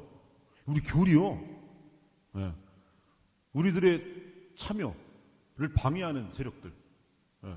그런 정치인들, 그런 지도자들이 있다면 갈아치워야죠. 그래서 한 사람도 예외 없이 모두가 주체로서 참여할 수 있도록, 그래서 자신의 구원을 향한 여정을 걸어갈 수 있도록, 모두의 구원을 위해서 걸어갈 수 있도록 거기에 방해가 되는, 장애가 되는 그런 정치 지도자가 있다면 갈아치워라. 그렇죠. 공동선의 원리를 위해서, 그렇죠. 모두의 구원을 위해서. 사회글이 189항입니다. 나와요. 자, 그래서 우리가 민주주의 하는군요. 뻑하면 자유민주주의 하는데, 자유민주주의, 뭘 틀린 말은 아니죠. 근데 이 사람들이 말하는 자유는 방종, 그들만의 횡포, 그들만의 무슨 세도정치, 이런 걸 자유라고 생각하는 거예요. 자유를 얘기하려면 모든 사람들의 자유, 특히 가난한 이들의 자유를 얘기해야 되는데, 그건 안 하고 이제 자기들만의 자유를 얘기하면서 뻑뻑하면 그냥 자유민주주의 하는데, 그보다도 사실은 민주주의 앞에 뭐가 붙어야 되냐면 참여민주주의예요. 한 사람도 제외됨 없이 다 참여할 수 있는 민주주의여야 돼요. 그래서 모든 민주주의는 기본적으로 참여민주주의예요. 참여하지 못한 민주주의가 말이 안 되는 겁니다. 말이 안 돼요. 예. 이게 세모난 네모, 뭐 세모난 동그라미 말이 안 되죠. 그런 것처럼 참여가 이루어지지 않는 민주주의, 이거 말이 안 되는 겁니다. 그래서 모든 민주주의는 기본적으로 참여를 전제합니다. 왜냐? 참여하지 못하면 주인이 아니에요? 아까 얘기했죠. 종이나 참여하지 못한다고. 주인은 참여해요. 그렇기 때문에 민주주의가 뭡니까? 국민이 주인이 되는 거잖아요. 그러면 모든 국민은 참여를 할 수 있어야죠. 근데 참여하지 못하는 민주주의라고 한다. 우리 북한에서도 조선민주주의 인민공화국이에요. 그것도 허상이죠. 우리나라도 민주주의라고 얘기하지만 어느 분야 안에서 제대로 된 참여가 이루어지지 못하고 있다. 어떤 사람들은.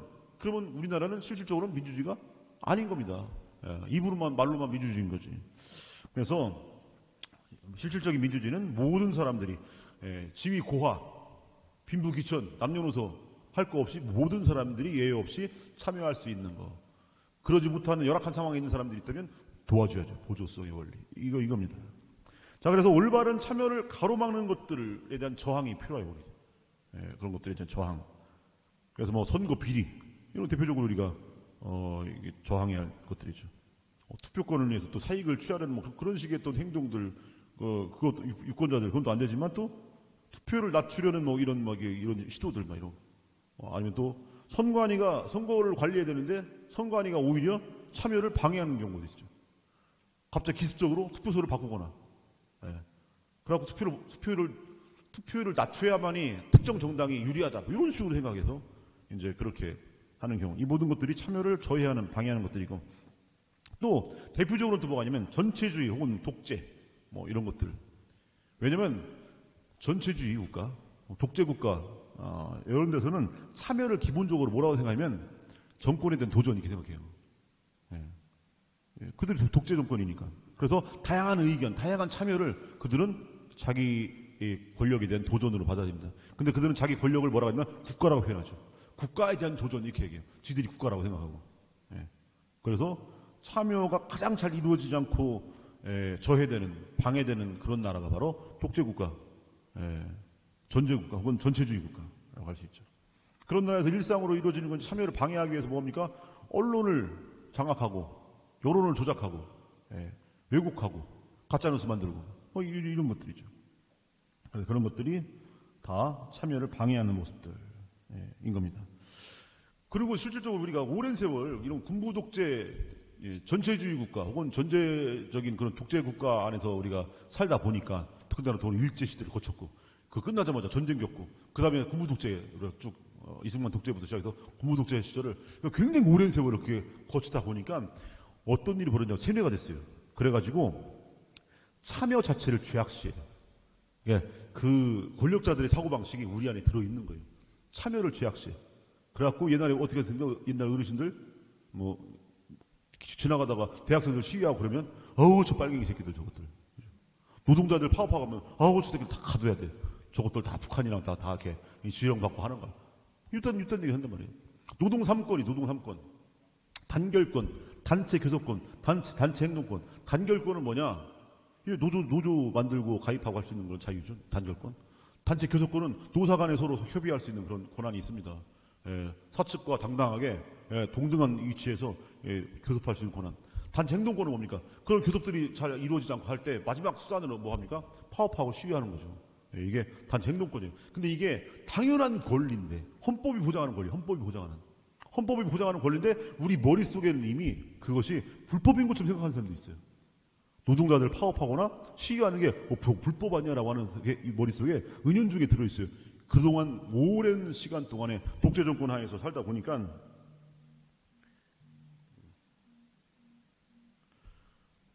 그런 식의 사고방식이 젖어 있어요. 그러니까 나도 모르게 내 권한, 이게 우리의 권한이거든요. 참여라고 하는 것은 나도 모르게 내 권한을 스스로가 제한해버리는. 그 뭐라고 해요? 노예근성이라고 해요. 노예근성. 노예로 오래 살다 보면요, 자기가 노예인지도 몰라요. 자기 손과 발에 이게 지금 뭐 이렇게 뭐 채워져 있는들 이걸 수갑이나 이게 채워져 있는지 몰라요, 그냥 그게. 그러면 스스로 자유롭다고 생각해요. 여기서 우리가 벗어나야 된다 이거죠. 그래서 참여를 저해하는 이거 당당한 우리 권리인데 그런 것들에 대한 뭐 방해되는 것들을 저해되는 것들을 우리가 맞서서 철폐하고 싸우는 이 노력들이 필요합니다. 이제 권리를 죄악시하는 이상한 풍토가 이제 원래 이게 어디서 드러나냐면 오랜 세월 억압받는 그런 나라에서는 그게 이렇게 습성에 젖어 있어서 당연한 권리를 못 찾아먹어요. 당연한 권리를. 그리고 남들이 당연한 권리를 찾아먹을 때 이상한 시선으로 바라봐요. 여기서 우리가 이제 많이 벗어난데도 불구하고 아직도 우리는 벗어나 있지 못합니다. 이제 지금은 뭐 어떤 뭐 이념 대결에서도 좀 많이 벗어나 있다고 할 수도 있고 뭐 그렇지만 근데 일제 잔재는 아직까지 뭐 있지만 근데 또 자본이라고 하는 새로운 식민지가 펼쳐져요. 자본주의 사회에서 돈 많은 이들이 돈 없는 사람들을 마치 일제가 식민지배하듯이 이런 식의 사회 구조 안에서 다시 힘에 의한 그 가치관에 그대로 젖어 있습니다. 그러다 보니까 자기의 당연한 권리도 의식하지 못하는 이런 모습들이 있죠. 그래서 이걸 우리가 우리 안에 그런 권리들을 되찾아야 되고 또 우리의 일상 안에서 참여하지 못하는 부분들이 있다면 내가 당연히 참여해야 된다는 의식을 가져야 돼요. 그건 우리가 신경 쓰지 않아도 돼. 그런 것까지 우리가 어떻게 참여해? 이게 아니에요. 집 밖으로도 못 쳐다보는 거예요. 그래서 기본적으로 참여 되는 중요한 부분입니다. 그다음에 이제 세 번째 원리, 연대성의 원리. 자, 우리가 이제 하나 짝을 이루는 게 있어요. 공동선의 원리를 경제에 적용시키면 재화의 보편적 목적의 원칙, 그다음에 보조성의 원리를 또 함께 맞물려 있는 것이 참여의 원칙이 있죠. 마지막은 이제 연대성의 원리. 이건 뭐 또 전체를 아우르는 이제 연대성의 원리는 뭐냐? 우리는 다 연결되어 있다. 지난주에 인간의 존엄성 설명하면서 관계성 얘기했죠. 하느님과 인간이 연결되어 있고 인간과 인간이 연결되어 있고 이게 연대성의 원리예요. 이 관계성에서 파생돼 나오는 원리. 우리는 다 연결되어 있어서 더불어서 함께 살아가야 됩니다. 지난주에 다모 얘기했죠. 다모. 아프냐? 나도 아프다. 이게 코로나님이 우리한테 알려준 관계성이라고 그랬죠. 그전까지는 각자 도생의 삶을 살았는데 알고 봤더니 각자 도생이 아니고 다 연결되어 있어요. 그런데 이것은 단순히 그냥 전염성 차원에서 그런 차원에서만 연결된 게 아니라 우리는 실제로 우리가 다 하나로 연결되어 있다. 마치 종을 칠 때요. 종의 윗부분을 쳐도 전체가 울리고 밑에를 쳐도 전체가 울리죠. 마치 종처럼 그렇게 연결되어 있어요. 그래서 너의 불행이 지금은 너의 불행으로 끝나는 것처럼 보이지만 결국은 그게 나의 불행일 수 있는 거예요. 너의 죽음으로 끝나는 것처럼 보이지만 결국은 그게 나의 죽음과 연결되는 거죠. 그래서 우리는 함께 살아야 된다. 이 의식이 필요합니다. 관계성에 대한 인식 안에서 우리가 이제 연대성의 원리가 아니라 그래서 함께 도와서 함께 연대하고 구원의 여정을 함께 걸어가야죠. 모두가 구원되는 그 목적을 위해서 공동선의 원리에 입각해서 우리가 함께 살아야 된단 말이에요. 이게 이제 연대성의 원리입니다. 이 연대성 원리를 잘 드러내 주는 게 있어요. 사도 바울의 유기체적 교회론. 이게 잘 드러내요. 자, 하나의 몸과 여러 지체, 고린도 1서 12장 12절에서 27절의 말씀입니다. 몸은 하나이지만 많은 지체를 가지고 있고 몸의 지체는 많지만 모두 한 몸인 것처럼 그리스도께서도 그러하십니다. 우리는 유다인이든 그리스인이든 종이든 자유인이든 모두 한 성령 안에서 세례를 받아 한 몸이 되었습니다. 또 모두 한 성령을 받아 마셨습니다. 몸은 한 지체가 아니라 많은 지체로 되어 있습니다. 발이 나는 손이 아니니 몸에 속하지 않는다고 말한다 해서 몸에 속하지 않는 것이 아닙니다. 또 귀가 나는 눈이 아니니 몸에 속하지 않는다고 말한다 해서 몸에 속하지 않는 것이 아닙니다. 온몸이 눈이라면 듣는 일을 어디서 하겠습니까? 온몸이 듣는 것뿐이라면 냄새 맡는 일은 어디서 하겠습니까? 사실은 하나님께서 당신이 원하시는 대로 각각의 지체들을 그 몸에 만들어 놓으셨습니다. 모두 한 지체로 되어 있다면 몸은 어디 있겠습니까? 사실 지체는 많지만 몸은 하나입니다. 눈이 손에게 나는 네가 필요 없다 할 수도 없고 또 머리가 두 발에게 나는 너희가 필요 없다 할 수도 없습니다. 몸의 지체 가운데에서 약하다고 여겨지는 것들이 오히려 더 요긴합니다. 우리는 몸의 지체 가운데 덜 소중하다고 생각하는 것들을 특별히 소중하게 감쌉니다. 또 우리의 점잖지 못한 지체들이 아주 점잖게 다루어집니다. 그러나 우리의 점잖은 지체들은 그럴 필요가 없습니다. 하나님께서는 모자란 지체에 더 큰 영예를 주시는 방식으로 사람 몸을 짜맞추셨습니다. 그래서 몸에 분열이 생기지 않고 지체들이 서로 똑같이 돌보게 하셨습니다. 한 지체가 고통을 겪으면 모든 지체가 함께 고통을 겪습니다. 한 지체가 영광을 받으면 모든 지체가 함께 기뻐합니다. 여러분은 그리스도의 몸이고 한 사람 한 사람이 그 지체입니다. 이게 연대성의 원리예요. 이게 바로 관계성이에요. 우리는 다 연결되어 있어요. 그리스도를 머리로 하고 우리가 한 몸이 한 몸. 다. 그러니까 넌 죽어도 돼. 너 같은 거 없어도 돼. 그러면 안 되는 거예요. 이게 우리는 함께 살아야 되는 거죠. 그래서 이 연대성의 원리, 이번에 솔리다레라고 하는 라틴어에서 굳게 결합하다 이 뜻입니다. 결합하다. 그냥 뭐 무슨 찰흙 결합하다 이런 게 아니라 어우러진다는 뜻이 어우러진다. 굳게 유기체적으로 어우러지는 거죠. 이렇게. 그래서 다양성 안의 일치 이렇게 표현했어요. 다양성 안의 일치. 획일성이 아닙니다. 우리 몸 안에 각 지체들이 다 다양하죠. 똑같은 게 하나도 없습니다. 뭐 심장, 콩팥, 허파, 뭐부터 시작해서 뭐 혹은 눈, 코, 귀, 뭐 다 다양해요. 그런데 그것이 긴밀히 연결돼 있어요. 긴밀하다 이게 연대 이게 솔리다레라고 하는 굳게 연결되어 있다 이거죠. 긴밀하게. 그래서 그렇게 연결돼서 어우러서 그 관계성 안에서 전체적으로 하나의 통일성을 이루어요. 하나를 이루어요. 이게 바로 연대성의 원리가 설명하는 내용이죠. 지체는 많지만 몸은 하나인 것처럼라고 하는 이 사도 바울의 이 말씀이 연대성의 원리를 아주 적절히 설명하는 겁니다. 그래서 우리는 어떤 감수성을 지니고 있어야 되느냐? 너 없으면 안 돼. 너 행복해야 돼. 그래야 나도 행복해. 너 불행하면 나도 불행해. 너 건강해야 돼. 그래야 나도 건강해. 너 기뻐해야 돼. 그래 나도 기뻐. 너 없으면 안 돼. 이게 있어야 돼. 그래서 상호 의존성이 있어야 돼. 상호 의존성. 너 있어야 돼. 너 없으면 큰일 나. 이거죠. 우리가 광장에서 촛불을 밝히는 이유. 그래서 광장에 촛불을 밝히는 거 되게 큰 의미가 있습니다. 그게 뭐 독재조건 타도하다 이런 의미만 있는 게 아닙니다. 뭐 진상규명, 책임자 처벌 이런 것도 외치는데 결국 그 근본적으로 거기에 뭐가 있습니까? 그 누군가의 아픔, 그 누군가의 억울함이 너희들만의 일이 아니고 그거 우리 일이다라고 들고 나오는 거예요. 여러분들의 자식만 이르는 게 아니라 그 여러분들의 자식이 죽은 게 곧 내 자식 죽은 것처럼 나에게도 큰 불행이고 나에게도 큰 슬픔이다. 이거 연대하는 거예요. 연대. 단순히 그냥 어떤 정치적 투쟁, 대통령 탄핵, 진상규명과 책임자 처벌 단순히만 이런 식의 구호 안에서만 움직이는 더 본질적으로는 뭐냐? 너의 죽음, 너의 불행이 너의 불행과 너의 죽음으로 끝나는 게 아니고 곧 나의 죽음이 나의 불행입니다라고 참여하는 거예요. 그들의 슬픔과 그들의 아픔에 참여하는 이게 촛불을 드는 겁니다. 그러니까 촛불 드는 행위가 굉장히 아름다운 거예요. 이게 그냥 정치적 투쟁 이런 차원의 문제가 아닙니다. 이것은 인간일 수 있는 모습이 그 안에 들어있어요. 각자 도생이 아니라 너의 아픔에 대해 발벗고 나서는 이 모습이 들어있어요. 얼마나 아름다워요. 그 촛불들이 모여서 세상을 비추잖아요. 이게 우리가 연대하는 모습의 그 어떤 상징적인 모습이 거기 드러나는 겁니다. 이게 연대의 모습이죠. 자, 그러면 이게 뭐냐? 직소 퍼즐. 여러분 보셨어요, 이런 거? 직소란 말이 이제 줄톱이라도 줄톱. 그래서 줄톱으로 자르는 것처럼 이렇게 해갖고. 한 사람 다 이렇게 생겼어요. 한 사람이. 물론 조각 덩어리가 큰 것도 있고 작은 것도 있겠죠. 삼성 이재용 같은 사람은 조각 덩어리가 크겠죠. 크다 하더라도 볼록한 부분, 오목한 부분이 있는 것처럼, 이 부족한 부분도 큰 겁니다.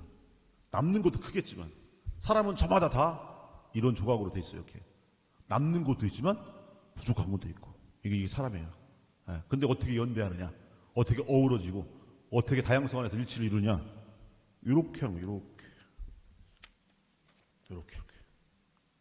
이렇게 이게 바로 우리가 연대해서 살아가는 이 모습입니다.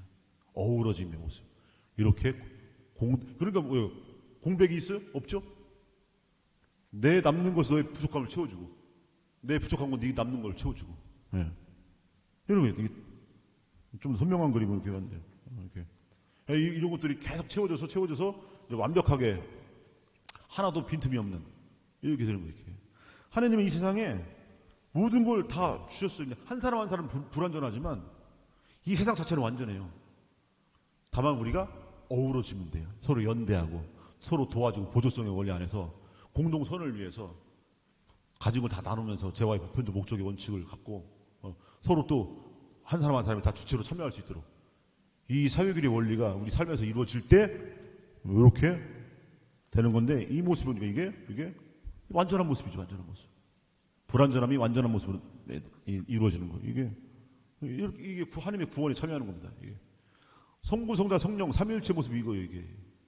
성부는 성자와 성령께 모든 걸 내어주고, 성자는 성부와 성령께, 성령은 성부와 성자께 모든 걸 내어주고 모든 걸 채워지고, 그러면서 완전히 하나가 되는 삼위일체 신비를 우리가 이렇게 살아가는 거예요. 이렇게 살아가라고. 그래서 사람이 하나님 닮았다는 얘기가 이런 모습입니다. 이런 모습. 눈, 코, 귀, 입을 닮았다 이런 차원이 아니고 바로 이렇게 살아가라고. 이렇게 어우러져서 함께 살아가는 거예요. 이게 우리의 연대성의 원리라고 할 수 있는 겁니다. 그런데 가만 보면 뭐 닮지 않았어 이거? 태극기 하나 보세요. 태극기? 태극기 안에 이 묘리가 들어있어요. 태극기 안에. 비워지고 채워지고 볼록한 부분이 오목한 부분을 채워지고 오목한 부분이 볼록한 부분을. 사도 바울하고 말씀하셔요. 그들의 풍요로움이 나의 궁핍을 채워줘서 나중에는 내 풍요로움이 그들의 궁핍을 채워준다면 모자라지도 않고 남지도 않고 균형을 이룬다고. 이게 사도 바울의 말씀인데 그 모습이 이게 기가 막히게 전 세계 어느 국가를 봐도 국기 안에 이런 우주의 이치와 우리 삶의 이치, 복음의 묘리가 들어있는 국기가 과연 있을까 싶을 정도로 저는 우리나라 국기에도 이렇게 정말 자부심이, 여러분도 자부심을 가져야 되는 거죠. 자, 우리 선조들이 대단하시다. 이 우주의 이치, 더 나아가서는 삶의 이치, 복음의 이치가 태극 안에 들어있어요. 참 기가 막히다. 어떻게 이런 국기를 만드셨을까? 근데 세상에 그 국기를 태극기 부대 해갖고 완전히 모독을 그게 일삼고 있어요. 이제 태극기를 되찾아야지. 우리 국가대표 선수들이 그거 하나 살려고 얼마나 노력해요. 가슴에 그거 하나 달고 더군다나 막 그 시상대에 올라가서 막 태극기 보면서 막 얼마나 벅찬 감동. 세상에 그걸 송족이랑 일장기랑 막 이스라엘 국기 같이 해갖고 그 태극기랑 같이 해서 막 그 태극기 부대가 다 망쳐놨는데 그래도 좋은 건 다 망쳐놨어요. 어머니라는 말, 엄마 부대, 어버이 연합, 태극기 부대, 다 망쳐놨어요. 그래서 좋은 일인들 다 오염되는데 되찾아야죠. 하여간에 태극기 안에 이 묘리가 들어있죠. 우리 사유길의 원리가 태극기 안에 들어있어요. 태극기 안에 기가 막힌 거죠. 근데 지금 나라가 지금 망해가고 있어서 일단 용산 총독부를 어떻게 좀 빨리 조져야 되는데 그래서 다시 우리가 3.1 만세 운동처럼 이제는 민주화 운동이 아니라 독립운동과 함께 병행해야 되는 이런 시대가 됐습니다. 독도도 사라져버리고 독도도 이러고 있어요. 제일 그 한미일 동맹의 제일 걸림돌이 뭐냐면 한일 관계거든요. 거기에서 제일 걸림돌이 징용 문제, 강제징용, 위안부 문제, 독도 문제예요. 세계 지금 이 세계 다 지우고 있어요. 그 배후에는 미국이 있었고 거기에 이제 우리가 지금 미국과 일본 완전히 꼬북 노릇을 하는 꼬북은 일본 말이니까 여튼간에 그러고 있어요. 대통령께서. 자, 이 연대성의 원리. 그래서 어우러져서 하나가 되는 거. 그러면 연대성의 원리를 보면요. 아까 말씀 아까 그 모습이 일비 삼일체 신비 안에 들어있다고 그랬죠. 그래서 연대에는 하느님께서 먼저 우리에게 하셔요. 그게 어디서 나오냐면 필리피서 2장 5절에 8절에 나와요. 그리스도 예수님께서 지니셨던 바로 그 마음을 여러분 안에 간직하십시오. 그러니까 우리가 사유길의 원리가 다요 하느님의 모습이에요. 하느님이 하셨던 것처럼 너희도 하라 이 얘기. 그러니까 기억하여 행하여라. 혹은 뭐 주님이요 스승인 내가 너희의 발을 씻어준 것처럼 너희도 그렇게 하라고 본을 보여준 거다. 뭐 등등 해서 다 우리 하라고 보여주는 거예요. 이렇게 하라고.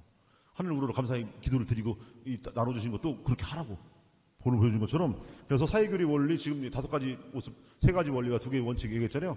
다 하느님의 모습에서 우러나오는 거예요. 복음의 원리인 겁니다. 그래서 연대성의 모습을 보면 이렇게 설명해요.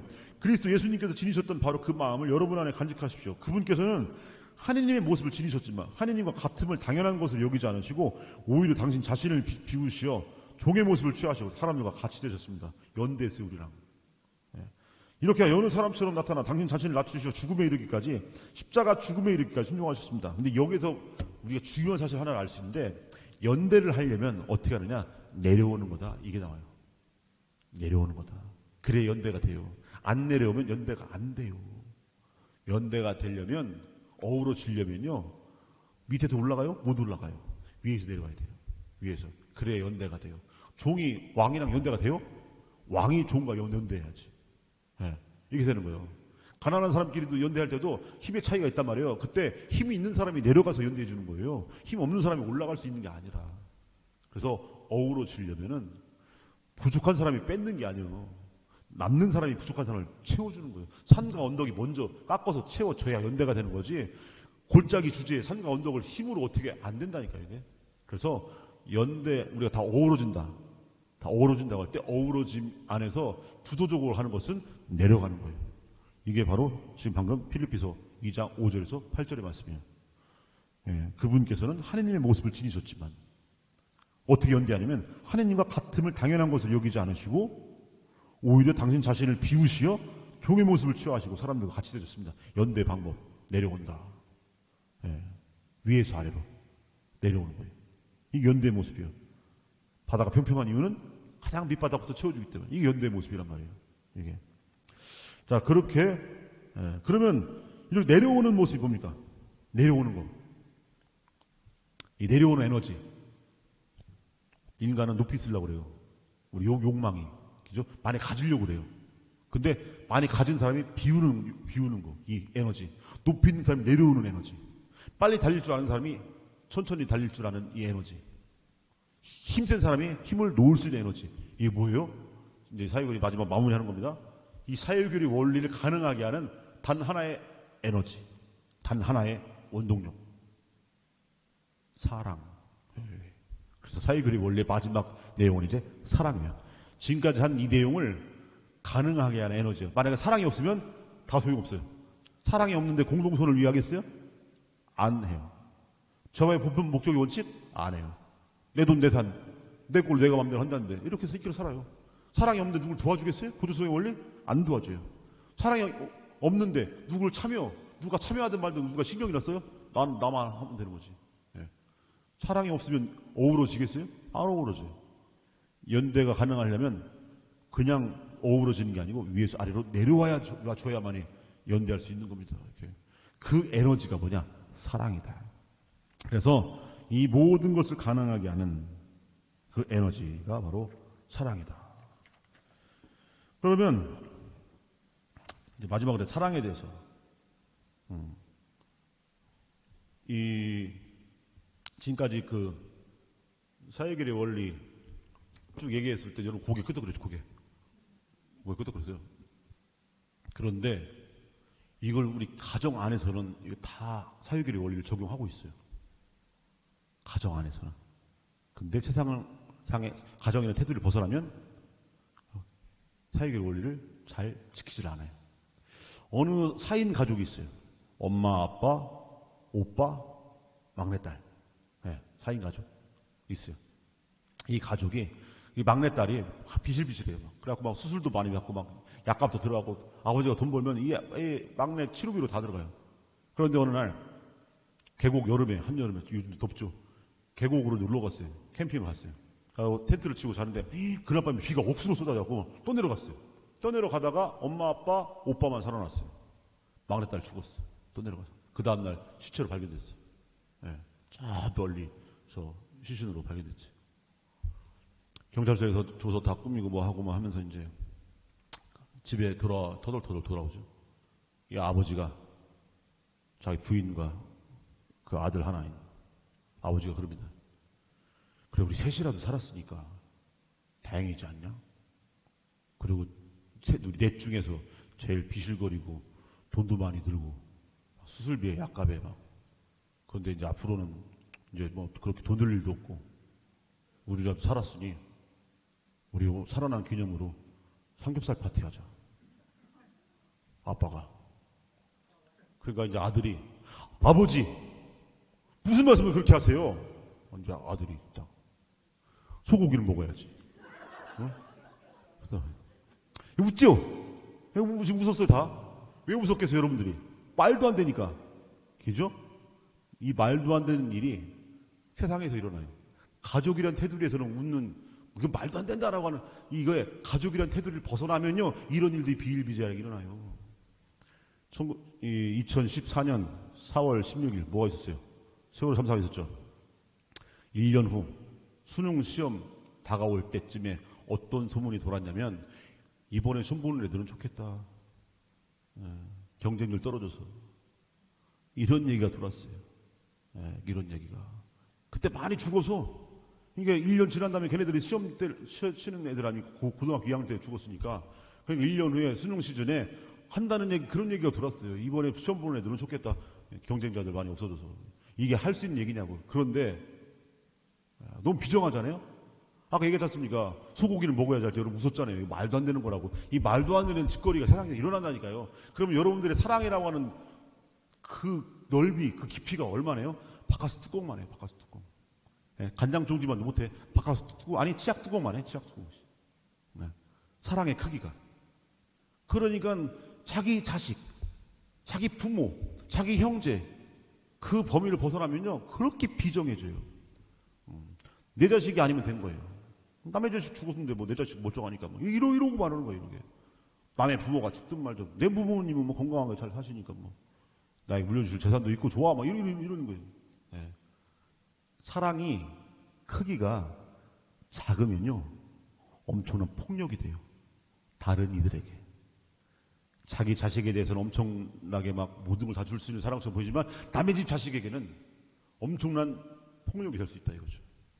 삼성 반도체 백혈병 황유미 씨라고 있어요. 20대 백혈병으로 죽었어요. 그럼 영화도 뭐 또 하나 약속인가 뭐 영화도 나왔었죠. 지금도 반올림이라고 하는 단체로 계속 싸우고 있어요. 처음에 그 인정도 안 해줬죠. 그리고 나중에서는 막 이게 여론이 막 이렇게 이제 소문도 나고 막 그 여론 조성되고 하려니까 이제 회유하려고 몰래 이렇게 막 옆구리로 돈 찔러주려다가 막 그것도 막 당연히 거부했죠. 우리 딸뿐만 아니라 모든 사람들이 여기서 일하는 모든 사람들에게 그 부분에 대해서 분명하게 하고 처우를 개선하고 등등등. 반도체 공장에서 여러분들 뭐 우주복 같은 거 뒤집어 쓰죠. 하얀 거. 왜 뒤집어 쓰는 줄 아세요? 반도체 보호하려고 뒤집어 쓰는 거예요. 사람 보호하려고 쓰는 게 아니고 그냥 보면 아 저게 사람 보호하려고 뭐 이렇게 마스크 쓰듯이 쓰는 거구나. 아니에요. 반도체에 먼지 떨어질까 봐 쓰는 거예요. 반도체 보호하려고. 그래서요 거기 삼성 회장들이 가면요 진짜 우주복처럼 생겨 입어요. 예, 그냥 거기 일하는 사람들은 얇은 거 그냥 마스크 같이 생긴 거 그거 입고 진짜 몸을 보호하는 거 그런 거 입으면 안 돼요. 진짜 우주인들 입는 것 같은 거 입어요. 그래서 한번 유심히 그 사진 보시면요 그 삼성 회장단들이 왔을 때 입는 옷은 어마어마해요. 근데 일반적으로 일하는 사람들의 옷은요 얇은 거 입어요. 근데 사람들은 그거 착각해요. 아 이게 독성이 있으니까 몸을 보호하려고 입는 거구나. 아니에요. 먼지라도 하나 떨어지면 안 되니까 반도체 보호하려고 입는 거예요. 예. 그렇게 해서 불을 축적했어요. 그렇게 해서 남의 자식 거기서 백혈병 걸려 죽든 말든 그렇게 불을 축적해서 그 막대한 불을 내 사랑하는 자식에게 이게 편법 징역 그렇죠? 이중 장부 만들고 분식회계 해서 주가 조작하고 그런 식으로 해서 그런 식으로 편법으로 상속시킨다 이거죠. 남의 자식은 죽든 말든 아니라 죽게 만들어 놓고 그렇게 만들어진 부를 내 자식에게. 그럼 여기서 이 사람의 이 대기업 회장의 자식사랑 끔찍한 겁니다. 이게 진짜 끔찍해요. 남의 집 자식에게 남의 집에 끔찍한 겁니다. 이런 식의 사랑은요 치약 뚜껑만한 사랑이에요. 이거. 그러니까 우리가 사랑은 늘 달콤하고 뭔가 애틋하고 이런 그거 틀린 말은 아닌데 그게 문제는 뭐냐 그 범위가 어디까지냐가 중요한 거예요. 범위가 좁아 터지면 엄청난 폭력이 되는 거예요. 봉준호 감독의 마더라고 하는 영화에서 마더. 제가 지난주에 말씀드렸지만 영화인이다 보니까 제가 2021년에 개봉한 탄생에 거의 주인공 같은 연기를 대사는 없지만 눈빛으로 좌중을 압도한 103위 순교 성인 중에 이문우 요한이라는 분의 역할을 제가 감독님이 저를 캐스팅 길거리 캐스팅은 아니지만 전화 캐스팅으로 하고 신부님은 연기도 잘하시게 생겼어요. 그런 말 많이 듣습니다. 그래갖고 그래서 캐스팅 된 거죠. 왜냐면 제가 중세 라이브라고 하는 평화방송 프로그램에 토크쇼에 2시간 반짜리 이거 하는데 그 감독님이 시나리오를 쓰다가 중요한 대사 그걸 뭘로 쓸까 하시다가 저의 이 주옥 같은 말씀을 듣고 저걸 쓰면 되겠다 해서 전화를 해서 그 말을 써도 되겠습니까? 라고 얼마든지 그래갖고 그러면 덧붙이는 말씀이 연기도 잘하시겠습니다 신부님 그러길래 뭐 그런 말은 정말 어렸을 때부터 많이 들었습니다. 네? 그래가지고 이제 저에게 배역을 맡기시겠다 해서 엄청 기대했어요. 그래도 김대구 신부님이 아니더라 하더라도 김대구 신부님 아버지 정도는 주겠지 했는데 이문우 요한 역할을 그래도 29살짜리 역할을 줘갖고 29살짜리 역할을 했는데 하여간에 그 연습하려고 연기 연습도 하고 막 거울 보면서 막 했었는데 이제 영화인이니까 이제 영화 얘기를 봉준호 감독의 마더 보셨을 거예요. 김혜자 씨가 나오고 거기에 원빈 씨가 이제 주인공. 참 모자란 애 역할을 하죠. 근데 어느 날 그 아들이 원빈이 이제 극적 주인공이죠. 살인 사건에 휘말려요. 그래갖고 엄마가 아들 누명을 벗기려고 백방으로 뜁니다. 진실을 막 밝히기 위해서. 그러다가 실체 접근하는데 뭐냐? 제 아들이 죽였어요. 어느 여고생을. 근데 아들이 모자라니까 제가 죽인 줄도 몰라요. 근데 이 엄마가 이 사실을 알고 어떻게 하느냐? 목격자를 죽여요. 그 목격자가 고물상 하는 아저씨인데 그래서 그 집을 불태워서. 그리고서는 나중에 엉뚱한 범인이 잡혀요. 그래서 이 다운증후군 이 청년 하나가 그러니까 잡혀 들어가요. 억울하게. 진범 억울하게 이제 이 범인으로 몰려서. 그래서 아들은 풀려나죠. 근데도 진실을 얘기 안 하고 그 아들을 손을 잡고 나가요. 경찰서에서 나가요. 근데 마지막 양심의 가책이 있으니까 이제 마지막 장면이 이제 뭐 어디 관광버스 타고 놀러 갈 때 그냥 혼자 막 아줌마 춤추면서 그냥 그런 식으로 해서 마지막 장면이 이렇게 나오는데 봉준호 감독의 마더라고 하는 영화인데 거기서는 엄마의 사랑, 끔찍한 사랑을 다뤄요. 보통 우리가 어머니의 사랑을 끔찍한 사랑이라고 하죠. 그건 그 정도로 참 깊고 크신 사랑이라는 뜻으로 끔찍한 사랑이라는데 진짜로 마더는 진짜 끔찍한 사랑. 사람도 죽이고 남의 자식을 엉뚱한 사람을 범인으로 보는. 분명히 그 엄마는 자기 자식을 사랑한다 할 거예요. 그죠? 근데 이게 치약 뚜껑만 한 사랑이라는 거죠. 그래서 우리가 사랑의 크기가 치약 뚜껑만 하면요. 사회교류의 원리는요. 지네 집 식구들에게만 적용되는 거예요. 지네 식구들한테.